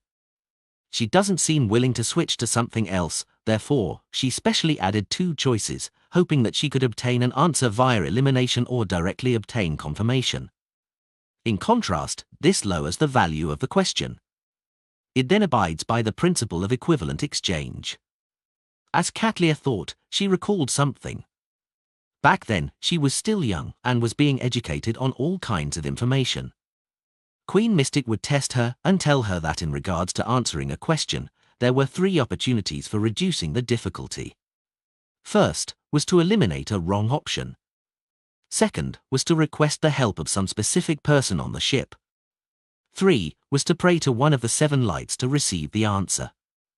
Of course, the prerequisite to doing that was to complete the ritual herself. Clearly, Queen Mystic had chosen to use the first method to reduce the difficulty. Did Her Majesty have such an experience when she was little? After eliminating the 2 wrong options, I wonder how close she is to the real answer. Catlia's expression unnaturally softened as she wrote. According to the intelligence I've gathered, there's a storm brewing in Backland. I wish you well. She didn't directly mention the deputy director of MI9 or the royal family's consultant. After all, they were news shared between the Tarot Club. It wasn't something she had asked herself and tacitly acquiesced by Mr. Fall to inform Queen Mystic directly. Folding the letter, Catlia summoned Queen Mystic Bernadette's messenger. Baron's Harbour. It was twilight. Danitz and Anderson found a hotel opened by an Intis immigrant, finally experiencing the convenience of not having any language barriers. After putting down their luggage, Danitz immediately headed towards the staircase wearing a cloak and his boxing glove. Anderson leaned against the opposite door and asked in amusement, "Is there anything else?" Danitz immediately gave a sarcastic chortle. "I'm heading out to buy a dictionary. This is way more reliable than your body language. In a few days, I might even be fluent in a few common words." Anderson stroked his chin with his left black-gloved hand. "Your boxing glove was created from that giant's remains, right? What are its negative effects?" Danitz blurted out, being rash, often acting before thinking. As he spoke, he fell silent. Lord of the Mysteries Chapter 896. Translator, Atlas Studios. Editor, Atlas Studios. To buy a dictionary late at night, in a city that's somewhat chaotic. Furthermore, I obviously look like someone from Intis. That really is rather dangerous. No, I can't keep wearing this glove. Danitz was stunned for a few seconds before he raised his hand and attempted to take off his boxing glove. When he was halfway done, he suddenly paused and sized up Anderson. When he saw him wearing a black glove on his left hand, he did a hollow chuckle and wore his glove again. I believe that in the southern continent, a place like this requires strength, Danitz added with a faint smile. Anderson's expression remained the same as he continued stroking his chin. Then, what do you plan on doing? Danitz pointed at the staircase and said, I plan on finding the hotel's boss and borrow his dictionary. I believe he will be teaching his children Jutanese. That's an idea worth pursuing. But even with a dictionary, you won't be able to master it anytime soon. Even if you grasp a few terms, it will still be rather difficult. After all, the language here is a completely different system from the northern continent, Anderson said with a TSK. Why don't I suggest a solution for you? Your captain has likely taught you some ritualistic magic in the God of Knowledge and Wisdom domain, right? Yes, Danitz replied with a nod without a second thought. Anderson clapped his hands and said. Danitz shook his head without hesitation. I believe in the Lord of Storms, and not the God of Knowledge and Wisdom. The reason why some of the ritualistic magic cast in the past had received a reply was because of Captain. Upon saying that, he shot Anderson a glance. Weren't you born in Siga, growing up in Lemberg, being classmates with Captain? Then you should also be a believer of the God of Knowledge and Wisdom. Wouldn't it be more effective if you held the ritual? Anderson shook his head and laughed. Despite being believers all the same, those who can actually receive a reply are in the extreme minority. Seemingly in thought, he said, the best method is to find a priest or bishop from the Church of Knowledge. Get them to make some charms. I recall that there are a few pilgrims from Lemberg here in Berens Harbor. Why don't we visit them tomorrow? Danitz was just about to say yes when he suddenly revealed a look of suspicion. I have this nagging feeling that you are up to something. Anderson's expression immediately froze. On the airship, Klein had his seatbelt buckled and had a blanket over him as he leaned against his seat, already in deep sleep. At this moment, it was dark outside. There was little light from the lands, and the scenery swept across slowly despite moving at a high speed. Everything appeared peaceful and silent. After an unknown period of time, Klein suddenly jolted awake as he stretched his neck. As he kept death knell on him, he had drank plenty of water. His bladder had woken him up. Pulling away his blanket and unbuckling his seatbelt, Klein covered his mouth and yawned. He walked out of the lounge and headed for the washroom at the corner of the hall. After relieving himself, he washed his hand and left the washroom. When he entered the hall, he suddenly saw a figure. The figure was standing amidst the shadows. It was wearing a black robe, and by its eyes were eyeshadow and blush. At a glance, it looked like a shadow or ghost that had floated out of a corpse. Daly. Klein obviously recognized her as he immediately reacted as though he jumped in fright. Daly walked a few steps forward and looked up at Dwayne Dantes' face. She paused her gaze in between his eyes as she curled her mouth into a smile. Your eyes and bearing resembles a friend of mine, especially the eyes. Klein immediately feigned enlightenment as he said with a smile, if our genders were swapped, that would be a standard way of hitting on someone. Daly's eyes didn't move away as she chortled. There's no need for any swapping. A difference in genders doesn't change the definition of such actions. If this were any other time, I really would be trying to trick you into a bed if I had said something like that, even tricking you all the way down the aisle. However, I have no such thoughts at the moment. I came over because your eyes really remind me of him. It's really quite overwhelming speaking with Daly. I can't let her lead the conversation, otherwise, she might realize that Dwayne Dantes isn't the Casanova that has a wide preference or a romance expert. Instead, he's nothing but an inexperienced man in front of charming women. I have to take the lead in this conversation. Klein's mind stirred as he directly asked in a half-joking manner, do you like that friend of yours? Daly was taken aback for a second before she pricked her brows, lowered her head, and smiled. That's not something that needs hiding. If only he could be like you, being willing to take the initiative when facing a woman, proficient at creating a suggestive atmosphere. Perhaps if that were the case, we might already have children. Unfortunately, he's a conservative man. When he chats with me, all he spoke of was matters regarding work or his experiences. Any hint given to him or any joke that went overboard just made him appear uncomfortable. He often found excuses to leave. He looked old, and he didn't look after his hair. He also had a bad memory. He even forgot my birthday. Whenever I thought of him, I got mad, having the urge to push him down into bed, tying his arms to the bed's railing. Klein looked at Daly's head with a gloomy gaze as he sighed to interrupt her. You've said too much. Daly looked up, speaking with a smile in no way different than before. I thought you would enjoy talking about matters about this at a deeper level. Klein let out a soft chuckle. Then why didn't you turn those thoughts into action? I can tell that you aren't just a woman who can only talk. Daly scoffed. Guess. Following that, she nodded. Thank you for not saying that I've been harassing you. As she spoke, she turned around and headed for the extensive lounge where the red gloves were. The corners of Klein's mouth curled up slightly as he returned to his room, shaking his head. When she came to the entrance of the extensive lounge, Daly, whose eyes landed on the floorboards, suddenly saw an untied shoelace. She shifted her gaze up as her eyes reflected the black-haired, green-eyed Leonard Mitchell.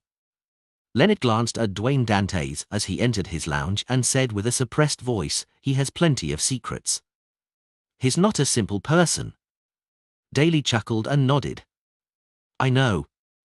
Having said that, she briskly walked past Leonard Mitchell and walked into the extensive lounge. When she covered a few meters, she slowed down her pace and once again lowered her head. Leonard remained standing at the door, watching the long dragged-out shadows that were cast from the lights outside.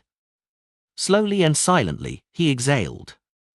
Inside the small lounge, Klein stood by the door, raising his right hand and rubbing his temples. He stood there like a statue. In the Berg household in the city of Silver. Derek sat on a stool, munching on bread that was made from black-faced grass powder as he seriously listed down the matters that he had yet to complete in recent times. I haven't obtained the information of the Bizarro Bane that Mr. World needs. I still lack the points required for the Sequence 5 Vampire Beyond a characteristic. I only have 3 friends. That's not enough. All the clues I have regarding the former chief's mausoleum aren't much. As the thoughts flashed through his mind, Derek filled his stomach and took off his shirt. Holding an open container that had been ground from stone, he used the sticky black liquid inside to smear on the obvious bruises on his body. Although the city of Silver only had edible black-faced grass in its vicinity, it didn't only have one type of plant. There were many kinds of plants, all of them being strange. By using different powers, they could grow and proliferate in the dark, sun-lacking environment that only had lightning. One of the traditions of the city of Silver was to select different plants and mix them with organs of monsters to create various kinds of ointments. They were especially effective when treating most injuries and illnesses. It prevented the residents from dying just because of a trivial problem. They were simplified versions of the magical medicine, holy ointment, and essential oil formulas that generations of demon hunters obtained from their potions. These low-level products thus became a tradition. Just after Derek applied the ointment and took a whiff of the pungent smell before putting on his clothes, he suddenly heard knocking at the door. His mind tensed up instinctively as he held up Thunder God's roar, the dark blue hammer that had electric sparks swirling around it. He carefully approached the door, prepared to kill any monsters that suddenly emerged from the darkness. "Who is it?" Derek asked in a deep voice. A gruff voice sounded from the outside. "Vela." At the same time, bright light beamed its way through the door cracks and windows. That was the power of a Dawn Paladin. Derek relaxed as he opened the door and greeted, "Vela, aren't you leading a patrol team today?" Vela stood 2.2 meters tall and was recently befriended by Derek. Derek was also most impressed with him because Vela was able to rein in his powers to a great extent and was a person who took very good care of his companions. In addition, his patrol team's recent patrol area included the former chief's mausoleum. Vela had brownish-yellow hair that resembled Derek's and a thick beard. His favorite pastime was fighting with others. Upon hearing that, he said with a smile, "The 6-member council has just ordered our team to skip the area of the former chief's mausoleum. And this area is the last spot for our patrol mission. Let's go to the training field. Let's get some exercise." The 6-member council has specially ordered the patrolling teams to skip that area. They plan to open the former chief's entrance today? I wonder what will happen. I hope there's no sinister plot on Elder Lovia's side. Derek was alarmed as he hurriedly built connections, but he was at a loss. Just as he hesitantly wore his clothes in preparation to join Vayler at the training field, a shadow grew out from the dark end of the street and said, "Derek Berg, the chief has requested you visit him at the Spire Rare latest chapters on no/v/e/l/b-in.com. Lord of the Mysteries Chapter 897. Translator, Atlas Studios. Editor, Atlas Studios. At the top of the spire, in the room that belonged to the chief, Colin Iliad had the tall body that was standard of the City of Silver. His hair was grizzled, unkempt, and rather disheveled. He had deep wrinkles around his cheeks, but there were no wrinkles elsewhere. Some old scars, that were either deep or twisted, remained on his cheeks. He wore a linen shirt on the inside with a brown coat draped over his body. By his waist was a belt filled with tiny compartments. His light blue eyes were deep, filled with the experiences and stories they had seen. After Derek bowed, the demon hunter nodded gently and pointed diagonally to the items placed on the table. "Do you still remember them?" Derek took a glance as his gaze suddenly froze. His eyes reflected two translucent worms that had the thickness of a child's finger. Worm of Time. They were translucent worms of time with rings. They were worms of time that came from Blasphemer Amorn's avatar. Yes. Derek fell silent for a second before instinctively answering, "They were left behind by Amorn." Colin Iliad nodded indiscernibly and said, "One of them was even coughed out by you." Without waiting for Derek to say a word, he continued in a thorough manner, "You once said that while being possessed by Amorn, you were in a daze most of the time, as though you were in a dream. You were occasionally lucid." Faced with the chief's gaze, Derek nodded, indicating that he had given such a description before. Colin Iliad moved his gaze away and cast it out the window, looking down at the nearby buildings. "I believe I haven't told you the things you did during those times. You did a total of 2 rituals. One of them had elements of a secret deed, and the other one was like a sacrifice. You obtained a certain reply. Do you have any recollection of such things?" "Indeed, I was being monitored when I sought Mr. Fool's help and used the secret deed ritual to cleanse Amorn's avatar." Derek wasn't surprised by what the chief was mentioning. He had long been advised by the Hanged Man that, based on the rich experience the City of Silver Elders, it was impossible that they would dismiss someone acting abnormally. Thus, the conclusion that he had been constantly monitored after he left the dungeon was obtained. This was corroborated by the fact that someone had emerged from the shadows when doing the sacrificial ritual. "I don't have any recollections." Derek pretended to be in thought before he shook his head. Colin, who was observing him through the corner of his eye, turned his head over and said with a sigh, "Try recalling it carefully. These 2 worms left behind by Amorn are materials of great value. I've been trying to find ways of using them. If I can secretly make them into items, this might be a trump card that no one else knows. It can play a crucial role at critical moments. During the 2 rituals you experienced, you might have symbols, ancient incantations, or mysterious elements that can be used for reference. Think about it carefully." If this were in the past, Derek would have only understood the chief superficially, but at this moment, he was able to interpret the hidden and indirect meaning behind the sentence, albeit being a few seconds slow. "I know there's still a certain connection between you and Amorn. We will be opening the mausoleum to the former City of Silver Chief.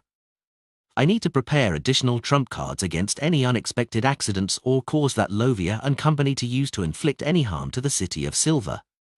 Try attempting communication." Mr. Hangman was right. The higher one's level is, the more experienced they are at handling danger, and the more accustomed they will be at expressing themselves by speaking in riddles. It's a way to leave options open for both parties. Derek suddenly felt he had grasped a particular technique.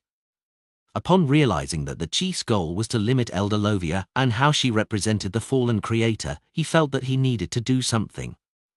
However, he had 0 clue on how to use a worm of time.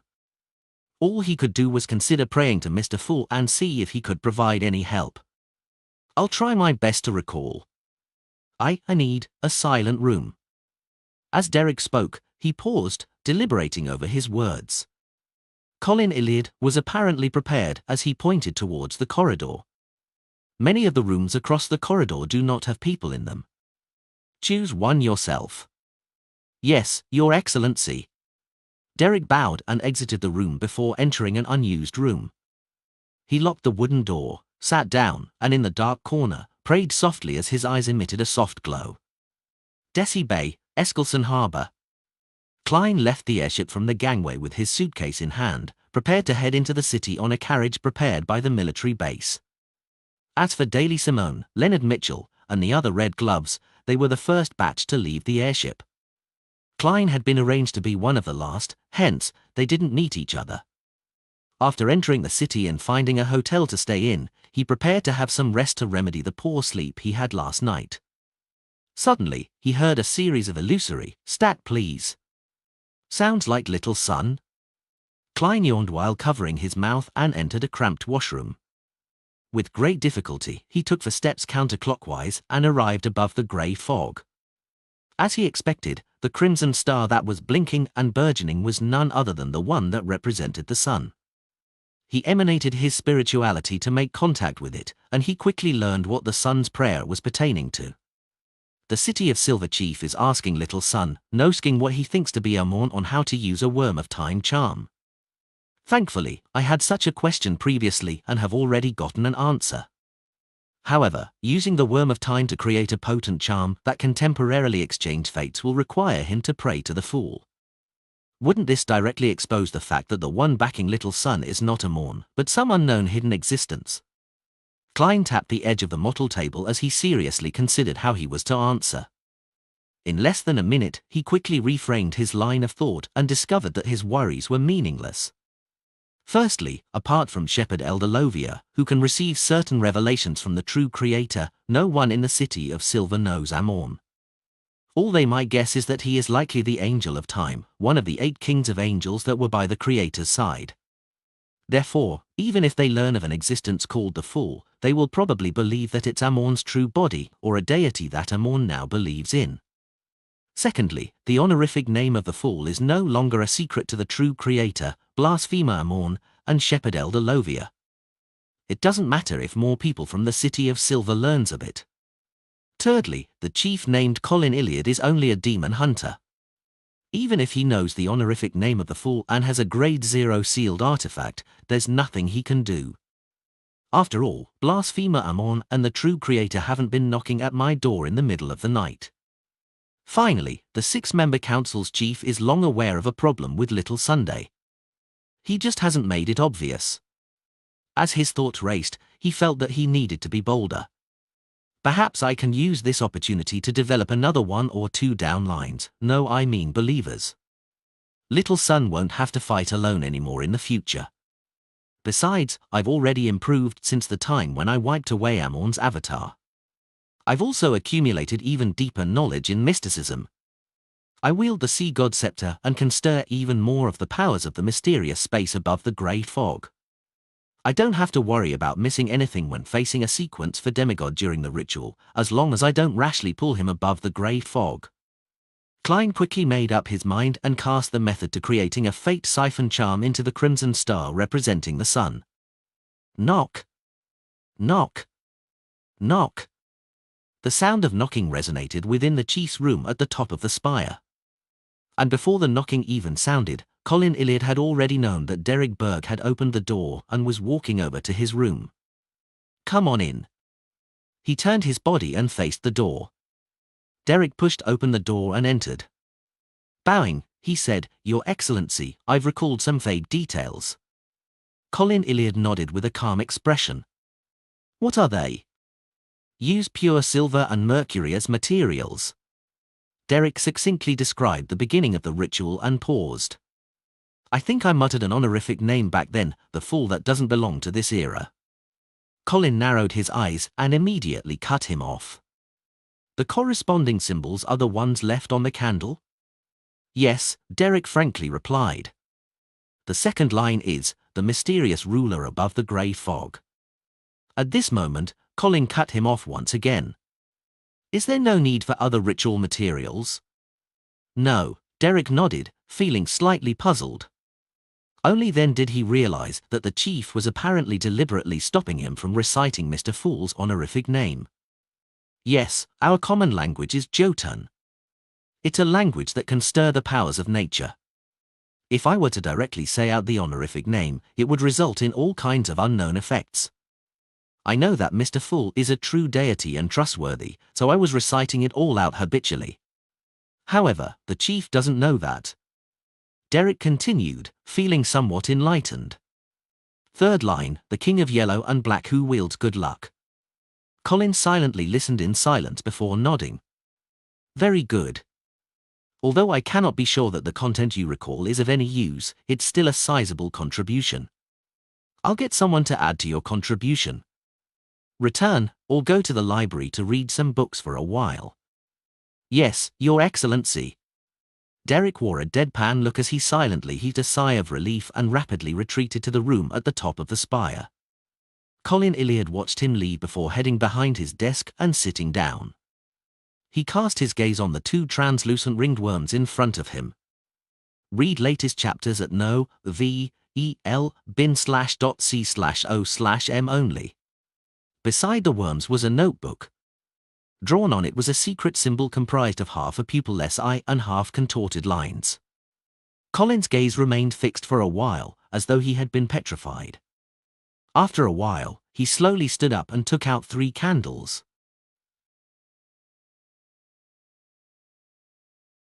Lord of the Mysteries Chapter 898. Translator, Atlas Studios. Editor, Atlas Studios. After setting up the candles, Colin Iliad found a piece of pure silver and picked up a carving knife beside it. With steady strokes, he carved out a palm-sized charm vessel. Then, he followed Derek Berg's description, drawing the secret symbol of the Fool on both sides of the silver piece.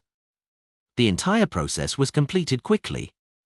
If an observer was watching, they wouldn't have been able to discern his actions. Yet, the final product didn't show any flaws. It looked like a piece of art that had been slowly carved out. Right on the heels of that, Colin Iliad found another bottle of mercury. Directly using his powerful spirituality, he guided the liquid inside to trickle into the charm and fill all the patterns. He prevented the mercury on the side facing down from dripping due to gravity. Repeating the process, he made a second charm. Colin Iliad placed them in front of the candles and placed a translucent ringed worm on each of them. Compared to him standing up silently, the present Colin's every move was stable, calm, and firm. He didn't show any signs of hesitation, just like how he faced powerful monsters that came out of the darkness. After finishing the ritual, he took 2 steps back and removed the crossed swords that were hanging from the wall. He stabbed them into the crevices of the floor tiles at the door. He then closed his eyes and muttered. Pure and thick beams of light emerged out of the void as they enveloped the 2 swords with a holy and glorious feeling. The light beams increased in quantity, slowly transforming into liquid water that flowed across the cracks in the floor tiles and the walls, forming a cage that isolated him from the outside. As a senior demon hunter, Colin Iliad didn't wish to take such precautionary measures when holding a ritual. This was because there was a tiny chance of angering the target, bringing about dangerous developments. However, he had no choice but to do so because he needed to be certain that even if the ritual failed, even if the Fool was an existence filled with malice, and even if he were to die at the altar, he would not bring too much harm to the City of Silver. In regards to the defensive power of the cage, Colin was rather confident because this directly stemmed from a godlike sealed artifact crown which the giant King Ormir wore, proof of glory. This was one of the main reasons why the City of Silver could survive wave after wave of monster assaults in the Dark Ages. With all his preparations completed, solely using his spirituality, Colin Iliad used his desk as an altar and created a sacred and clean environment that no one could disturb. He then lit the 3 candles. The pale yellow light flickered as they reflected in his eyes. He bowed his head and scattered the plant powder, monster hide, and fur into the candle flame or lit them and threw them into a cauldron so as to please the secret existence he was about to pray to. such acts weren't rare in the City of Silver. Known to all, there were rituals held that targeted the creator, but from time to time, certain residents would be enticed by unknown existences during their patrols or exploration, tempted to hold all kinds of rituals. Most of the latter was a passive act, but there were a few that were done proactively. On the one hand, the cumulative despair of not receiving any response from the creator had made them eager to grab onto any other existence to rely on, and on the other hand, many generations of the six-member council had come to a common consensus that the creator who had abandoned the land might very well not return again. Seeking out other alternatives was something that had to be expedited, but unfortunately, such attempts only led to nothing or death, nothing else. And it was because of this reason that regardless of the difficulties faced or how many times they discovered cities that were destroyed because of evil gods, the City of Silver continued their exploration of regions that were further away. As for Colin Iliad himself, the discovery of the outsider, Jack, brought him an indescribable sense of surprise and hope. The encounters when they explored Afternoon Town and the prophecies of the Kings of Angels' ploy and the ecclesiastic had made him feel a more pressing sense of urgency. He no longer held hope for the creator's return. With the two reasons combined, along with Lovia's and Derek's abnormality, as well as the prophecy of the apocalypse, as chief of the six-member council, senior demigod, and powerful demon hunter, Colin Iliad had no choice but to attempt to dance on the edge of a knife. He had no choice but to consider making a transaction with a hidden existence. Silently exhaling, Colin took a step back and chanted with a weather-worn tone, "The fool that doesn't belong to this era." The mysterious ruler above the grey fog. The king of yellow and black who wields good luck. I pray to you, praying for the strength that stems from mystery, and praying for the bestowment that stems from good luck. I implore you to make these items on this altar turn into charms. Just as Colin spoke with a cadence of mystery, he saw the altar in front of him immediately turn dark. It was as though an indescribable godhood was emanating from the candle in the middle. The candle's flame instantly burgeoned, but it failed to light the surroundings. Instead, it made everything turn illusory, making countless shapes produce seemingly non-existent transparent shadows as they covered every inch. High above this illusory world and countless figures, there were 7 lustrous brilliances of different colors spiraling. They seemed to possess immense knowledge. And above these 7 lustrous brilliances, there was an endless greyish-white fog, and sitting above was an ancient palace that looked down upon everything. Demon hunter Colin temporarily forgot everything else as he stared intently at the scene above the altar. It was as though something that only existed in books or ancient tomes had taken a step through the illusory and entered reality, appearing before him. If he recalled correctly, this was likely the projection of the spirit world. Before the disaster, before the time the creator abandoned this land, it was easy to observe and enter the spirit world. The spirit world now only existed in the City of Silver's textbooks and various records, but no one could touch it. At this moment, a creaking, illusory sound sounded. The ancient palace that overlooked the grey fog and spirit world seemed to open its doors. Right on the heels of that, Colin saw the unformed charms in front of the candle produce a greyish luster. Their patterns were then lit up as they intercrossed with each other, suddenly bursting into a blinding radiance, enveloping the pure silver foils and the ringed worms. The dark world above the entire altar also instantly warped. Everything was quickly restored to normal as 2 strange black crystalline charms appeared on the altar. They were like a pair of eyes of some existence that silently observed the world. Demon hunter Colin was taken aback as he retracted his gaze and bowed his head. With a deep voice, he said, "Thank you for your blessings. Praise you." He didn't delay as he immediately ended the ritual and removed the seal. After doing all of this City of Silver chief of the 6-member council returned to the desk and picked up the 2 charms made from the 2 Amorn avatar remnants. At this moment, his mind was still fixated on the scene he had previously seen. Based on his knowledge in mysticism, those that were situated high in the spirit world were mentioned to be the 7 lights in ancient tomes. They were believed to be close to that of deities, but none of the records indicated what was above the 7 lights or what the grey fog represented. They didn't indicate what the ancient palace, which was enveloped by the grey fog while overlooking the entire spirit world, represented. And during the entire ritual, Colin Iliad only felt that the fool he was praying to was staid, mysterious, and almighty, nothing like the evil beings who often like to express their powers as though eager to showcase something. Such a performance had a close parallel in the records of the City of Silver, the creator. As he looked at the charms in hand and his condition, the grizzled demon hunter Colin suddenly closed his eyes as figures flashed past his mind for some reason. Top novel updates on n/o/v/eld/in.com. They were his father, mother, elder brother, youngest sister, oldest son, youngest son, daughter, and oldest grandson whose lives he had personally ended. This already old chief remained silent for a very long time before he suddenly sighed softly. It's been 2,583 years. After 2,583 years, the City of Silver had finally received a normal response. In the library in the steeple, Derek was in the ancient myth section. He often browsed when he saw a notebook he had never seen before. This notebook's cover was made from a particular monster's hide. There were clear patterns on it, and the pages inside were old and yellowed. The records included the experiences of the original author when he encountered different monsters. These monsters were mostly accessible among the City of Silver's textbooks. Even their special traits were the same. However, the thoughts and experiences from the numerous battles left Derek reading in relish as he read seriously. As he flipped through it, he suddenly noticed a monster named Shapeshifter. Such monsters didn't come equipped with the intelligence to communicate, but they were adept at setting up traps to deal with targets.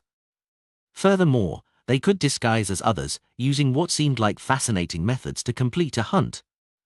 The notebook's owner had commented on them as being bizarre and dangerous. This is very similar to Mr. World's guess of the Bizarro Bane's traits. Could Shapeshifter be the Bizarro Bane? Derek felt delighted as he quickly read the rest of the entry. He discovered that this type of monster lived towards the north, in a faraway city's ruins. And the monsters in that area's darkness were powerful and terrifying. Even the 6-member council wasn't able to deal with some of them, therefore, after 2 attempts, the City of Silver paused any exploration of the area. To date, exploration of the area hadn't been resumed. Due to such reasons, the City of Silver's textbooks didn't make mention of the unique monsters there. After reading the record, Derek subconsciously flipped the notebook to the last page, wishing to know who had experienced the 2 harrowing explorations. As he flipped through it, he saw a name, Colin Iliad.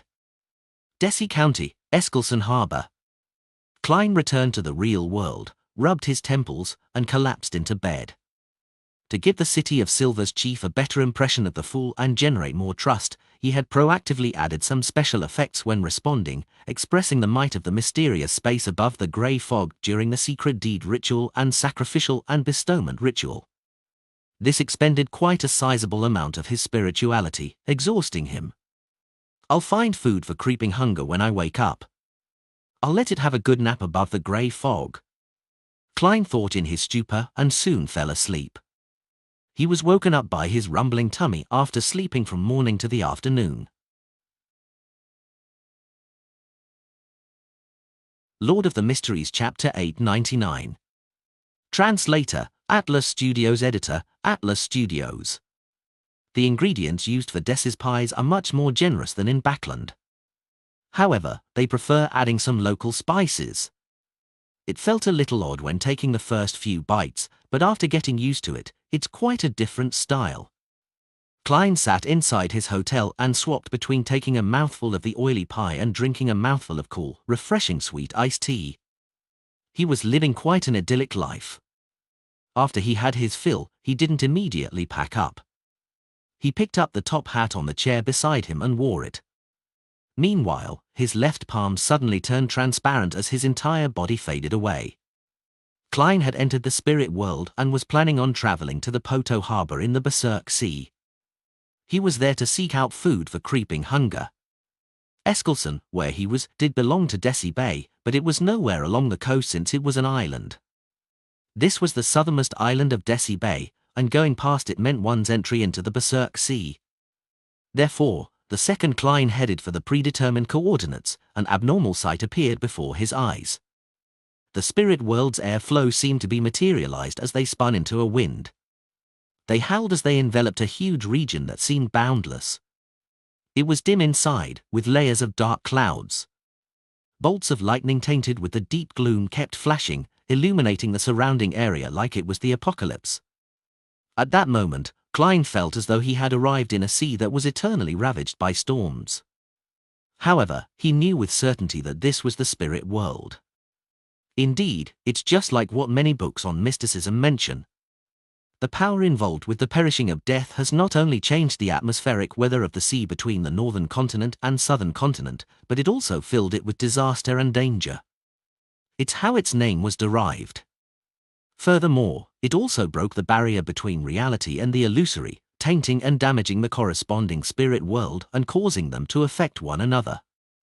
In the Berserk Sea, if one holds a ritual that involves the spirit world, using powers related to the spirit world, there will be a high probability of an accident occurring, causing unimaginable developments. Klein reflected poignantly as he used his eyes to verify what the books wrote.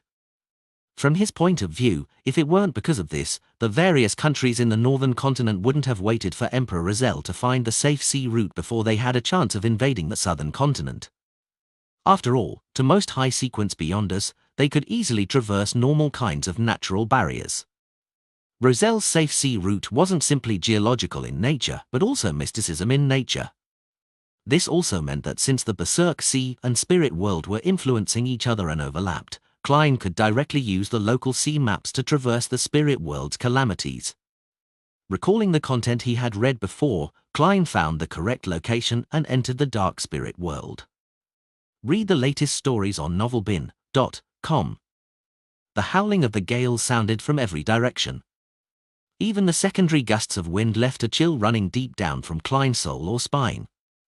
This made him believe that if he had traveled in a spirit body state without the use of the Black Emperor card, Tyrant card, and Azic's copper whistle to augment himself, there was quite a good chance of him suffering a serious injury. And if this wasn't the safe sea route, he believed that there was a chance his physical body couldn't withstand the black storms that were filled with death. Compared to the gales, the dark lightning bolts were far more dangerous. Klein suspected that he couldn't even withstand being smote by one of them. As for the hidden maelstrom and the wandering creatures, they were another form of danger. This is a place without any material seawater. I wonder what's at the end of the maelstrom.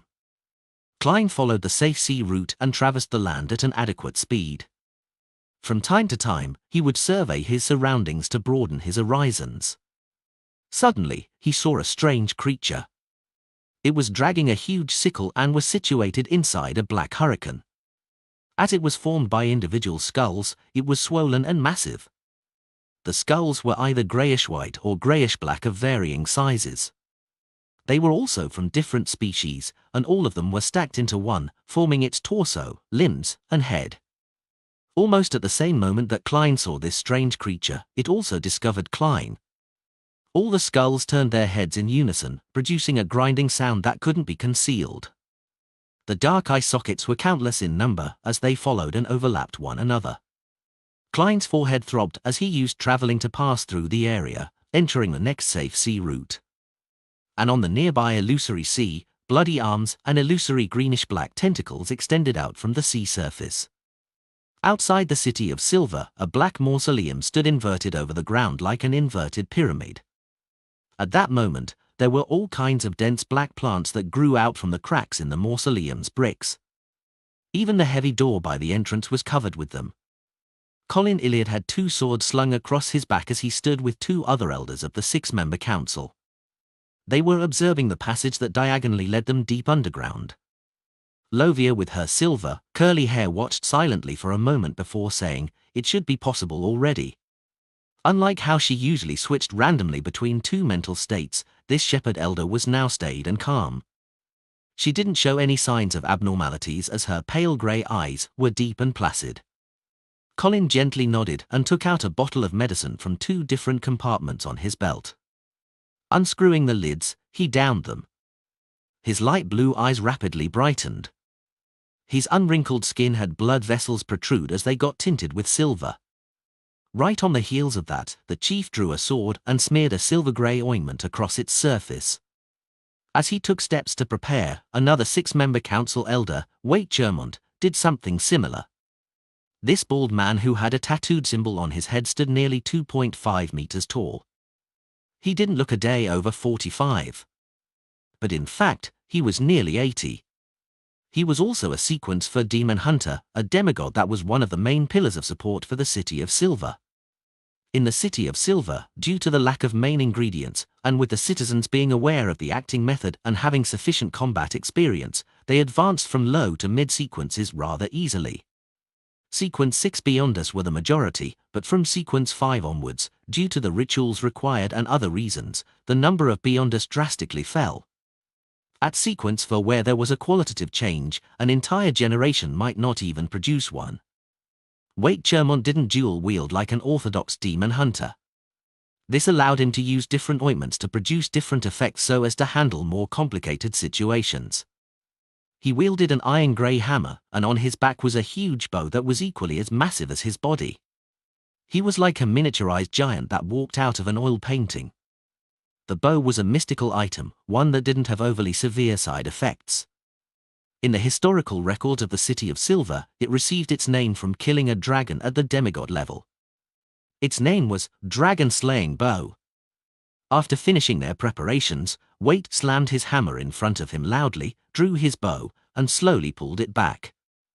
Sizzling bolts of lightning suddenly emerged as they condensed into one, and as it grew longer from the pull, it formed a blinding and radiant arrow between the bowstring and the back of the bow. Just as Wade's fingers released the bowstring, the lightning arrow shot straight to the mausoleum's door, which was overrun with human hair like weeds. Silently, the heavy door appeared to have long rotten.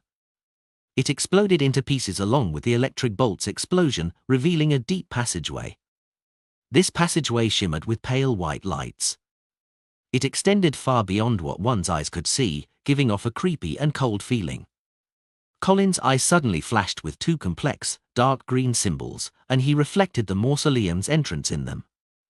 A few seconds later, he held his sword diagonally and walked into the mausoleum. Wade slung his dragon-slaying bow, picked up his hammer, and followed closely behind. The purple-robed Lovia's expression remained the same as she followed through the shattered door at a decent pace with her hands empty. As they descended via sections of passageways and staircases, the 3 members of the 6-member council didn't show any unrest or anxiety in the completely silent environment. They allowed their footsteps to echo in their surroundings. After descending one level, they suddenly saw a river before them. It was an illusory and jet-black river. Under the river's surface were blood-colored arms that had been skinned. Green baby-faced veins and slippery tentacles with eyes were densely entwined together. They kept flailing upwards in a bid to grab whatever passed them. The river was close to the side of the entrance. There were figures of different heights wearing old clothes, with their backs facing the 3 elders. They kept walking back and forth as though they were vexed over the crossing of the river. Suddenly, one of them sensed the trio approaching them. He slowly turned his body to look at Colin, Wade, and Lovia. It was an elder with his hair being completely white. His forehead and the corners of his mouth were deeply wrinkled. His eyes were light blue and hollow. His expression was numb and blank. Colin Iliad's pupils shrank as he recognized the man. It was his brother, the brother that had been possessed by Amorn. He had personally ended his life. At this moment, the other figures turned around, revealing faces that Colin, Wade, and Lovia found extremely familiar. But they were all abnormally numbed faces. Lovia's expression remained unperturbed, but behind her, an illusory knight more than 5 meters tall had appeared at some point in time. This knight wore ancient silver full-body armor. Its eyes were red like blood as they burned akin to flames. After traversing the safe sea route for about 10 seconds, Klein arrived at the Berserk Sea's Poto harbor. This place deviated from the main sea route and didn't belong to any country. It was a free city for pirates.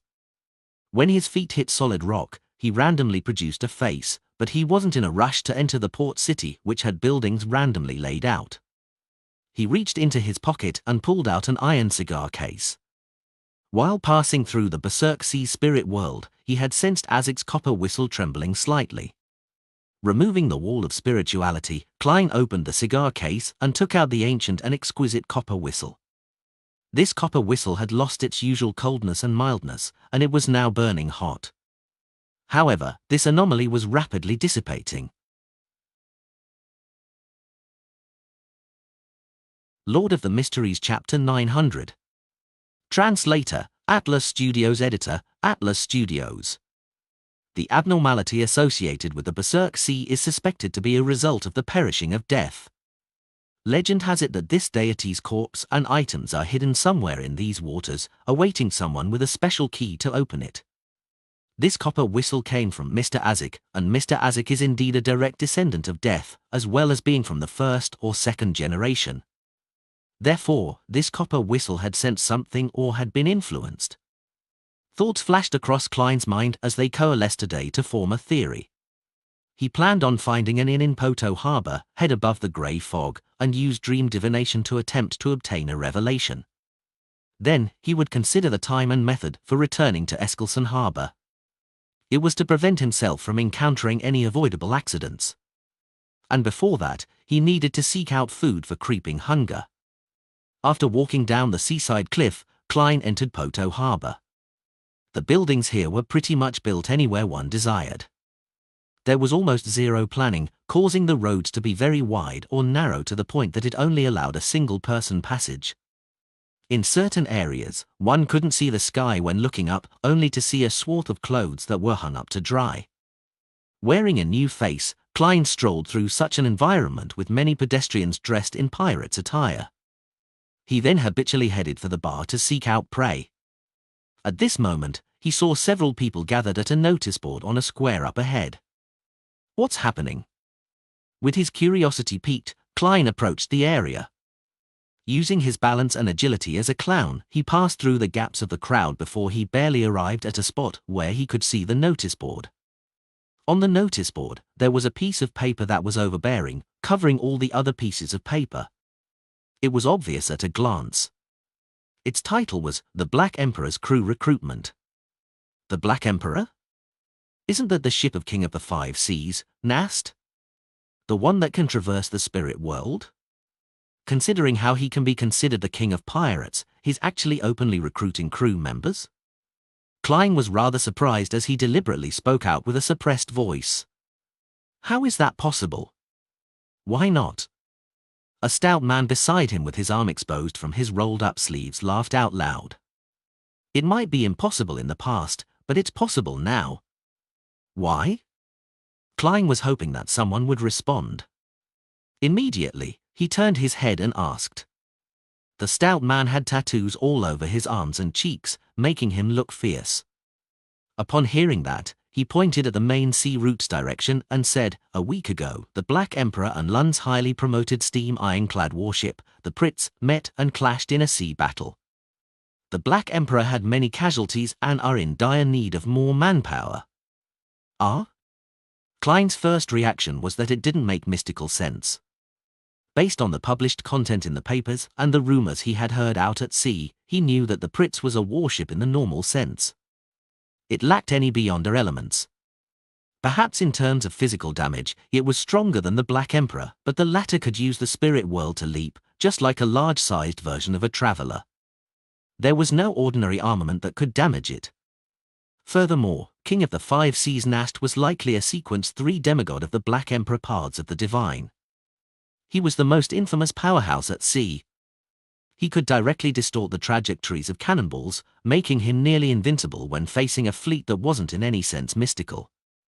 From Klein's point of view, they were enemies at 2 completely different levels. Yet, the final outcome was not something he could imagine. He didn't hide his astonishment as he blurted, "What about the Pritz?" The fierce-looking man shook his head and replied, "I'm not too sure, but I heard that it wasn't damaged. Only 2 corvettes were sunk." This? Klein was first taken aback before he came to a slight understanding of what happened. He recalled the situation of him robbing the Teutonsis II mummy. The military's demigod had used the law that had the power of mysteriousness weakened and the real strengthened. Once this came into effect, the Black Emperor was just a sailboat that was a little special with some extraordinariness. It definitely couldn't beat an ironclad warship. Neither could it flee. This also meant that the Brits had a demigod existence on the military side, or else such a law wouldn't have come into effect. To be able to get the Black Emperor to flee under such a situation, King of the Five Seas Nast must be very, very strong. Below angels, he's definitely one of the strongest. From the looks of it, due to the existence of the Arbiter pathway, the trajectory of this world's military development remains close to that of Earth's. It wouldn't reach a point of not being able to defeat a slightly higher level mysticism opponent. Klein nodded in enlightenment as he didn't inquire further. As for beyond this below sequence 4, in a large-scale battle, apart from the few jobs that could take on the role of outputting offensive firepower or carry out effective defenses, the rest could only avoid a direct clash. They would then be the clean-up crew or simply provide support. For example, a marionettist with all his marionettes feared no one in a mid-sequence beyond a battle if fighting one-on-one. But once he was on a battlefield with shells hurtling everywhere and machine gunfire sweeping the area, the problem of being physically weak became a problem. Even with paper figurine substitutes, one was unable to escape the range of gunfire, thus suffering a second round of damage. Under such situations, it might be too late to use paper figurine substitutes again. In such intense battles, the most effective mid-sequence beyonders are wraiths. They aren't afraid of cannonballs or bullets, nor are they afraid of being discovered by enemies. Furthermore, they have shriek which can affect a huge area. Klein allowed his thoughts to wander when the man from before continued speaking. "You're also thinking of joining the Black Emperor?" "I'm still not sure," Klein casually replied. The stout man who was covered in tattoos said in excitement, "I have plans on giving it a try anyway. There aren't more than 10 people here who are better at fighting than me here. I have rich experience as a pirate. They'll definitely pick me. However, I won't stay on the Black Emperor for too long. There are too many meaningless rules, such as not being able to plunder or kill defenseless people. Or something as silly as not being able to drag a woman you like unless it's mutual. Did you hear that? Is that anything like a pirate?" Although the King of the Five Seas is one of the 4 kings and is publicly acknowledged as the Pirate King, those rules are just like dogsht. I'm already used to leading a real pirate's life. I like it that way and will not change. I'm only tempted to join because I heard that it's possible for the Black Emperor crew to obtain supernatural powers. When the time comes, I'll leave and form my own pirate crew. As this man spoke excessively, he suddenly realized the stranger's expression turn a little odd. He hesitated for a moment and asked, "Why are you looking at me like that?" Top novel updates on n/o/v/elb/in.com. The silver grey glistening sword slashed down suddenly, pinning down a blank-faced figure to the ground. The figure warped and squirmed and gradually dissipated into illusory blobs of light amid swirling silver light. Colin Iliad retracted his sword and stood straight up. Observing his surroundings, he saw that Waite and Lovia had separately finished their corresponding targets. A region had been cleanly cleared out by the riverside. At this point, above the illusory, eerie black river, a dark boat cruised over. It silently docked by the bank. Upon seeing this scene, Colin slowly exhaled as he muttered with a solemn expression, "Ferryman." He had spent quite a long amount of time with the former chief, and they knew each other rather well. They both knew that the other was troubled by the City of Silver's absence of the Sequence 3 of the Giant Pathway, Silver Night Potion formula. This prevented people from advancing once they reached the level of a demigod. They had thoughts of switching to a neighboring sequence, and this plan had seen the light of hope during a particular expedition. This was because they found the Sequence 3 potion formula of the Phoenix Pathway, Ferryman. From that moment forth, the former chief began building the mausoleum and eventually took up residence inside before sealing the entrance.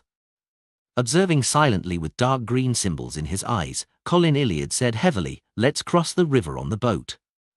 Waite and Lovia didn't express any objections, fully trusting the chief's judgment. They followed closely behind him and boarded the dark and strange boat. During this process, the 3 didn't show any hesitation or observe their surroundings, nor did they pause. It was as though this wasn't an exploration but a visit with a destination in mind. The boat slowly began moving across the ink-black water surface, leaving a long trail in its wake. The bloody arms and the slimy tentacles wildly reached upwards and slammed into the boat, but they failed to leave any marks. They failed to leave any influence. In just over 10 seconds, the 3 elders of the 6-member council arrived on the other bank of the illusory river. There was an altar there with a heavy, iron-black coffin placed on it. Colin Iliad immediately jumped off the boat and reached out for his other sword. Like before, he appeared cautious, not underestimating anything. Following that, Waite held his iron-grey hammer and landed heavily on the bank. He left the surrounding soil quaking in an obvious manner. He looked at the monster skull that embraced the gigantic coffin, took 2 steps, and placed the hammer in front of him. He then removed the dragon-slaying bow behind him. At this point, Waite suddenly felt the back of his palm itching. He subconsciously looked down and saw that his hair follicles had fine white hair stained with yellowish oil growing from within as they grew in size. Poto Harbor. After Klein fed creeping hunger and found a rowdy inn, he got a room that could barely be considered clean. Then he took 4 steps counterclockwise and went above the grey fog. Sitting in the fool's chair, Klein first picked up the projection of Azic's copper whistle and conjured a pen and paper before writing a corresponding divination statement, the reason for this copper whistle's abnormality today.